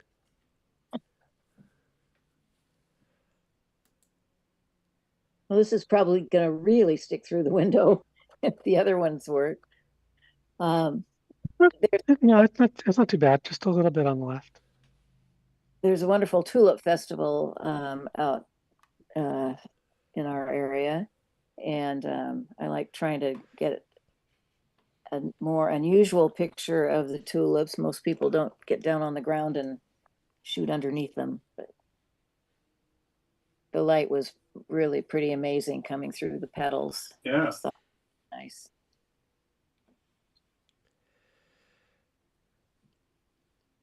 I Yeah, think the positioning is just about right. The window is just about right for this one.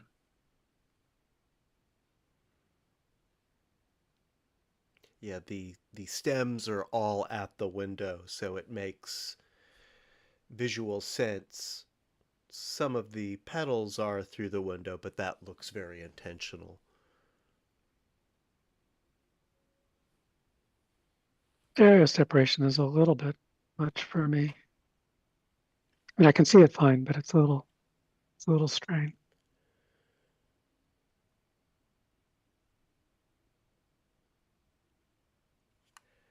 Well, you've got that lovely backlight too.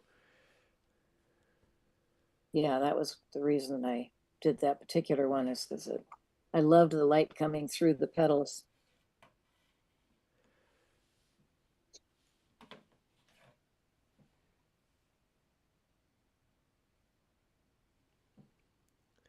Lovely, thank you, Phyllis. Here we are at 9 o'clock, and let's enjoy our last photo in tonight's slideshow. It's by Bob. Spirit Rock is the title.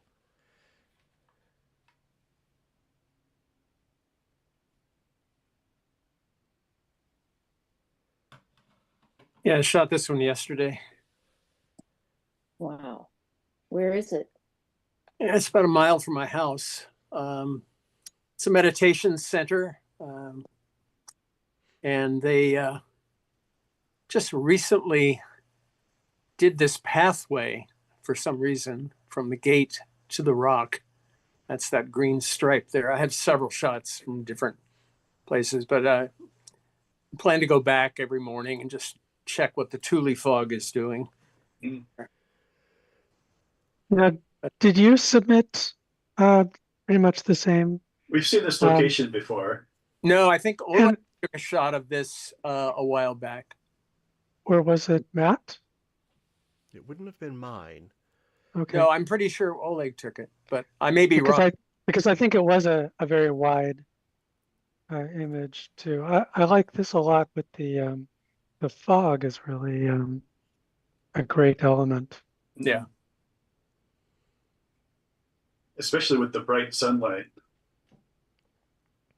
Yeah, it's a nice catch that moment.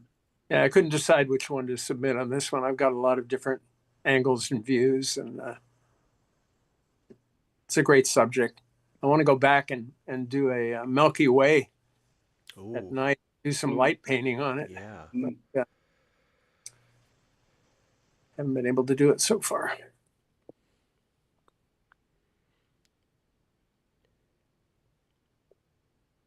Great depth, great light, and a nice wide composition, as you said.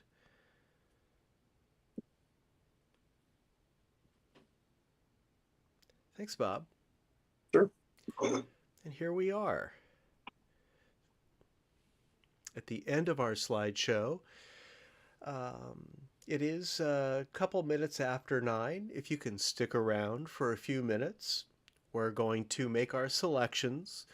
I recommend that we take our time this time, if you can, since we are trying this ranked choice version of the straw poll.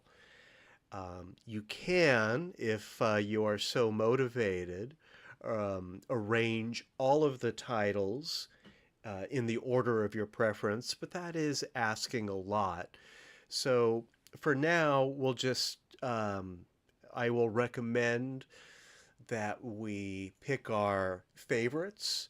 Try to choose at least three, but I encourage you to choose more. Drag them to the top of the list in the order of your preference. The more, the better. You can do that now, or wait. What I'm going to do is go through the slideshow again just to refresh our memory about the subjects, the titles, and the makers. So let me go through this. You can take the poll now on your computer in your browser or use your smartphone or tablet. We have that QR code there for you, but it goes to the same place. And I'll show this information at the end of the recap also. And just a final note, it's for some reason, the second meeting of the month, I always get weird technical glitches at the end of the meeting. So if I start cursing, just, be patient. I'll get things working again. That said, yes. Question. So what should we do about our own images? I'm guessing, like, just keep them below number 10 or something? Yes, it's preferably don't make your own selections. Don't select your own images.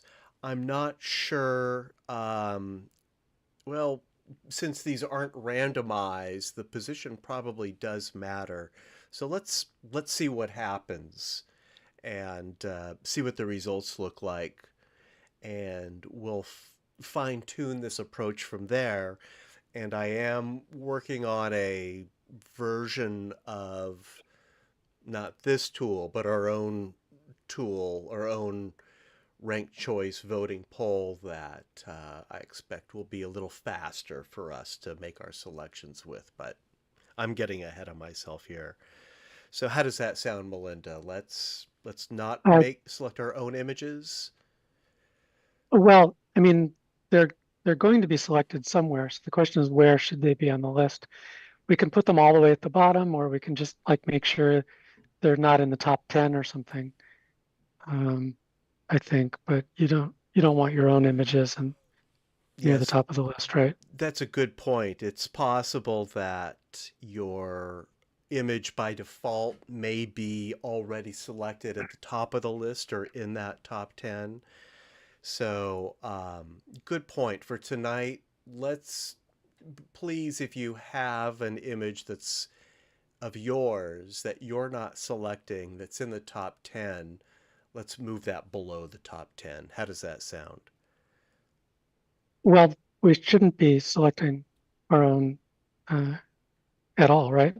Yeah, maybe get it to the bottom so they don't get any votes from us, like 3 or 2 points, and doesn't affect, because I saw that the top it's getting 29 points. So if we place our own on the bottom, it's like not so many points, like 0, 1, or 2. So shall we make it a requirement for tonight's selection that we move our own images to the bottom so that we're not selecting our own images? Well, yeah, that sounds like a good solution. Let's try it. Matt, how will you know how many images we've moved? 3 or 4 or whatever? I don't think it will keep track, and it doesn't necessarily matter. It we'll does just matter. Have to see what the results are. I believe it does matter, because if you only choose 3 or 4, the one that are on the, I don't know, the 5th or 6th, they are getting 26, 27 points. So it matters. I think moving forward, we should, instead of all having the same list, should have randomized lists, which we can do next time. I was voting while I was watching the photos, and it worked for me. Okay. So how do we want to do this? Do we want to start by moving our own images to the bottom and then making our selections at the top? And do we want to set a minimum number of selections so that everyone selects at least 5 favorites and drag them to the top? I think whatever, I mean, yes on moving our own images down. And as for images at the top, I think that if you carefully choose your top 3 and get them in the order that makes sense to you, I think that's plenty. And if you want to do more, that's great too. It will help. And it will help especially with the images that you care about, just not as much as the ones in your top 3. So just as much patience as you have, get the top of the list looking good, and the rest of it is just up to you. All right, well, let's try this. I think this particular example is going to be a little too complicated moving forward. We can certainly simplify this. For tonight, yeah, this is going to be tricky. Yeah. Just in the dragging around, I feel like things aren't staying where I've dragged them. Yeah, it's really a very flaky interface. Let's do. And I want what to see we the can with images too. I this. want to drag the images themselves. Better off where we were. Yeah, I think that, and we really, our slideshows are just too large for this this technique. It's very difficult to drag a title all the way to the bottom, especially on a smartphone or tablet. Mm. But let's see what we can do tonight, and we'll have some improvements for our next meeting. Before it gets too late, let me go through the slideshow recap. And just give me one moment here.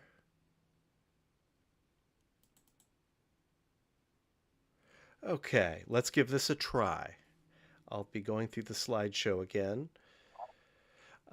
This first image from Lee is not part of the competition. We will start with Angeline Hollywood by Brian. Lands and Seascape by Melinda. Come Fly With Me by Roberto.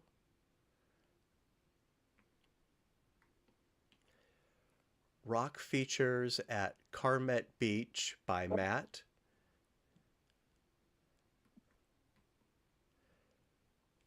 Bad Water in Death Valley by Lee.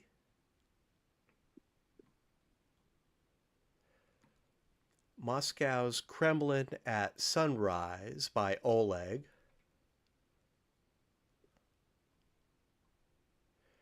Rialto Waves by Phyllis.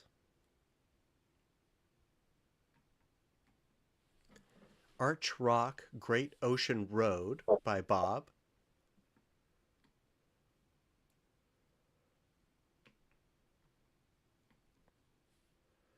Florida Keys by Brian.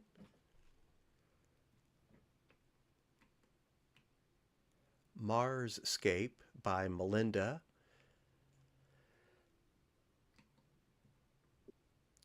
Dinner in the Sky by Roberto. Carmet Beach 8 by Matt.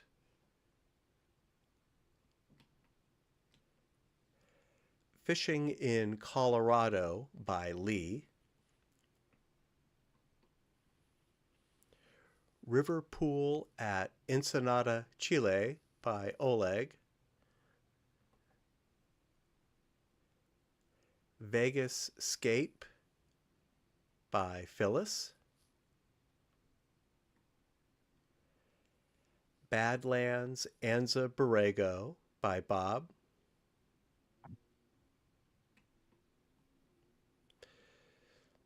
Gaudy Building Rooftop by Brian. Mount Tam at Dusk by Melinda.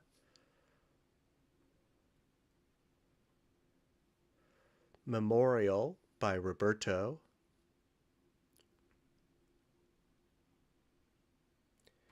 Carmet Beach 13 by Matt.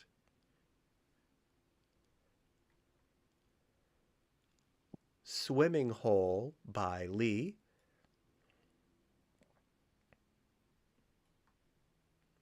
Spreading Oak at a Lake in Sonoma County by Oleg. Slow Glow by Phyllis. Santa on Bath Rooftop by Bob. Idlewild by Brian.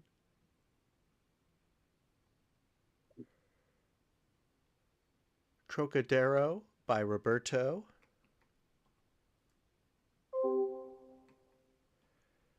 Carmet Beach 15 by Matt. Views of Mount Osorno, Actual and on a Billboard by Oleg.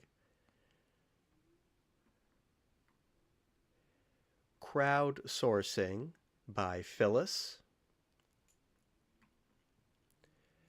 And Spirit Rock by Bob. All right, let's take a few minutes just to recap. Please drag your own titles to the bottom of the poll, and then drag your top 3 or more to the top. It would be better if this were randomized for everyone. We'll find a tool that has a better interface, but let's see what we can do with this tonight. I know it's getting late, but if you could please spend a few minutes doing this, I will show the results. While we're making our selection, I will thank you for joining us in 2025. We really had a spectacular year. Our next meeting, when is our next meeting? Is Tuesday, January 6, 2026. I will be sending out a special subject challenge poll for 2026, probably later this week, to help us decide what we want our special subjects to be in 2026. I already have a list based on suggestions and feedback that we've shared this year, as well as some other popular topics, and there will be space to add your own. We'll discuss what our choices are at our January meeting and come up with a final list then. And I'll go ahead and make my selections as well. I'm seeing a problem. I only picked 8 images as favorites, and so the rest of them are all in order. Right. I don't think this is going to work. That's one problem. I think we just have so many images. It would help if this were randomized, but I think for it to really be accurate, we need to organize all of these, and I really think that's impractical. No, I don't think you have to touch them all. I think that if you get, the first 3, then you're doing fine. If you do 5, that's fantastic. Everything else is just going to be noise. It won't rise to the top unless everybody else is voting for it. It's nice to spend extra time and try to get it right, but if I think if you just do the top, your favorite 3 to 5 images at the top, you're doing great. Let's give it a try. We will learn from this experience for next time. Yeah, it's too bad. This is just based on points. but I think it'll be an improvement, but a proper rank choice footing will make a big difference.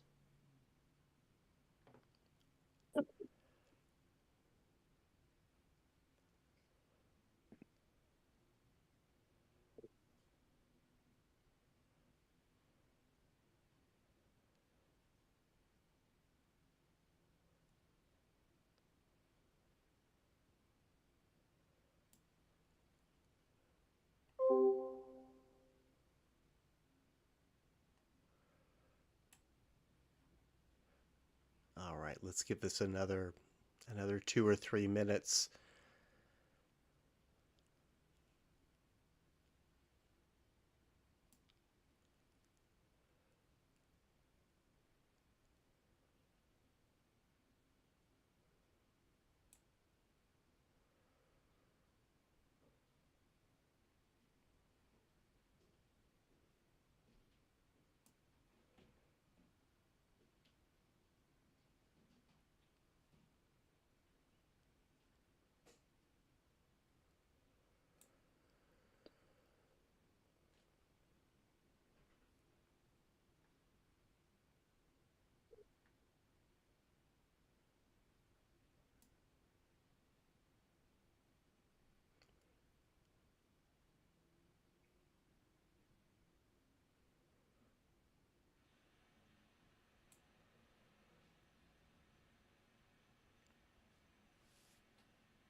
We'll just give it one more minute, unless anyone needs more time.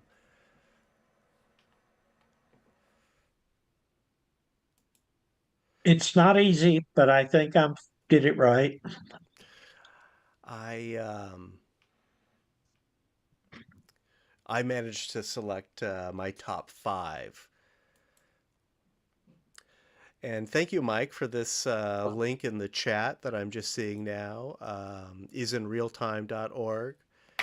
Great resource for found stereo of hurricanes from space. Good to know. Oh, That's ISS. ISS in real time. Got it. Right. They just International put that Space up Station. recently, and it's a great place to go poke around for any photo ever taken from or of the ISS.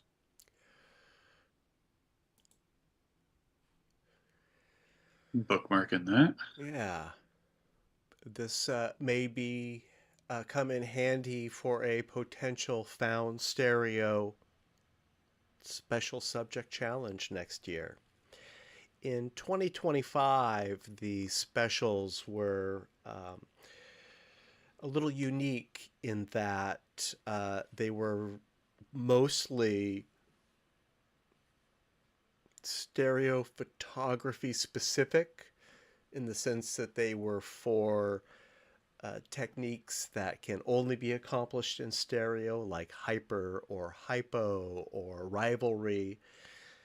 And I think for 2026, of course, we'll see what the poll says.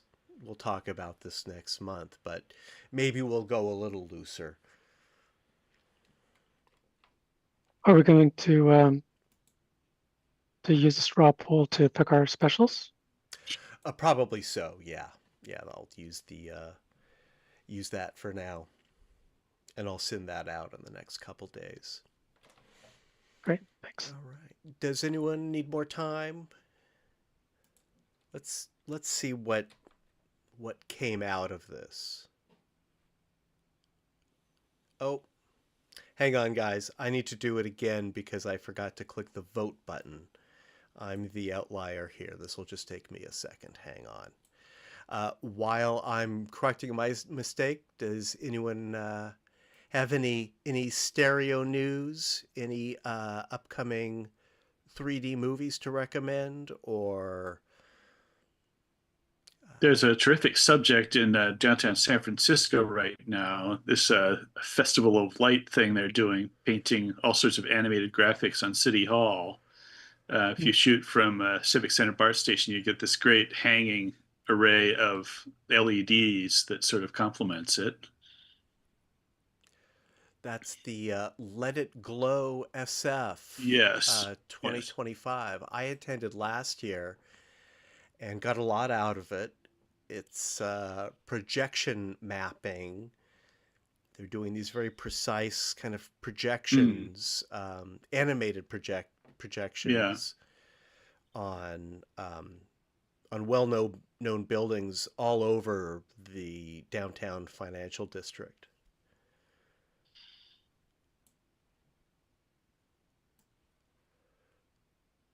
Yeah, highly And recommended. if I can get it working, I may try and bring my Tilt 5 system to the party on Saturday. Please do. But right now I'm having trouble getting the laptop to connect wirelessly to the internet so I can upgrade things. I'm going to have to buy a special cable unless anybody's got a really good secret tip. I'll have to take a look at it. Yeah, it recognizes the router. It knows what the router's called. It just won't actually engage. It won't accept the button reset and won't accept the password. Well, maybe it'll work better at my place. Bring it along. We'll see. All right. We'll see what we can do with it. Okay. I mean, we'd be loading all the software and everything. We'd actually be configuring the laptop for the first time. It might take too long. We'll see what we can do. And Oleg, if you're still with us, if you can make it, and if you want to bring your LoomPad too, we'll take a look. Yeah, I definitely need help on it. Yeah, bring it along. We'll see if we can get you started with that. All right. Thank you for your patience as I corrected my error. We certainly have some interesting results. It's a little less ambiguous. Lee, swimming hole, we'll call that our first. We still have a tie for second here between Bob's Arch Rock, Great Ocean Road, and Lee's Fishing in Colorado. Lee, I think with your third place, Bad Water and Death Valley, your escapes are the clear leaders tonight. Well, thank you. It's a surprise to me. Congratulations. Yes, well done. Yeah. We'll continue to work on this. I think there is potential here. I don't think that this is the right tool for us, but certainly a ranked choice voting tool will give us, I think, more insightful results from our selections.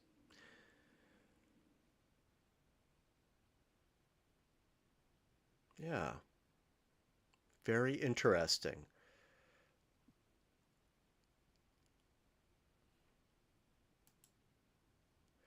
Well, thank you all for sticking with us tonight. We've gone a little bit over, but hey, it's the end of the year.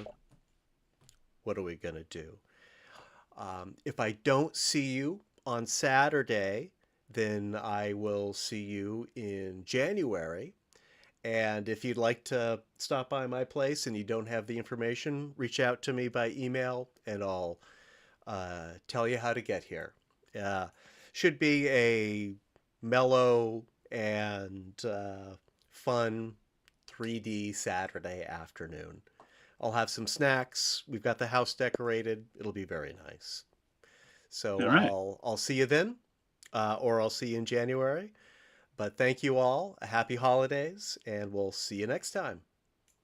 Thank you, Matt. Thank you. Good night, all. Happy 2026. Yes. Thank you. Everyone. Good night.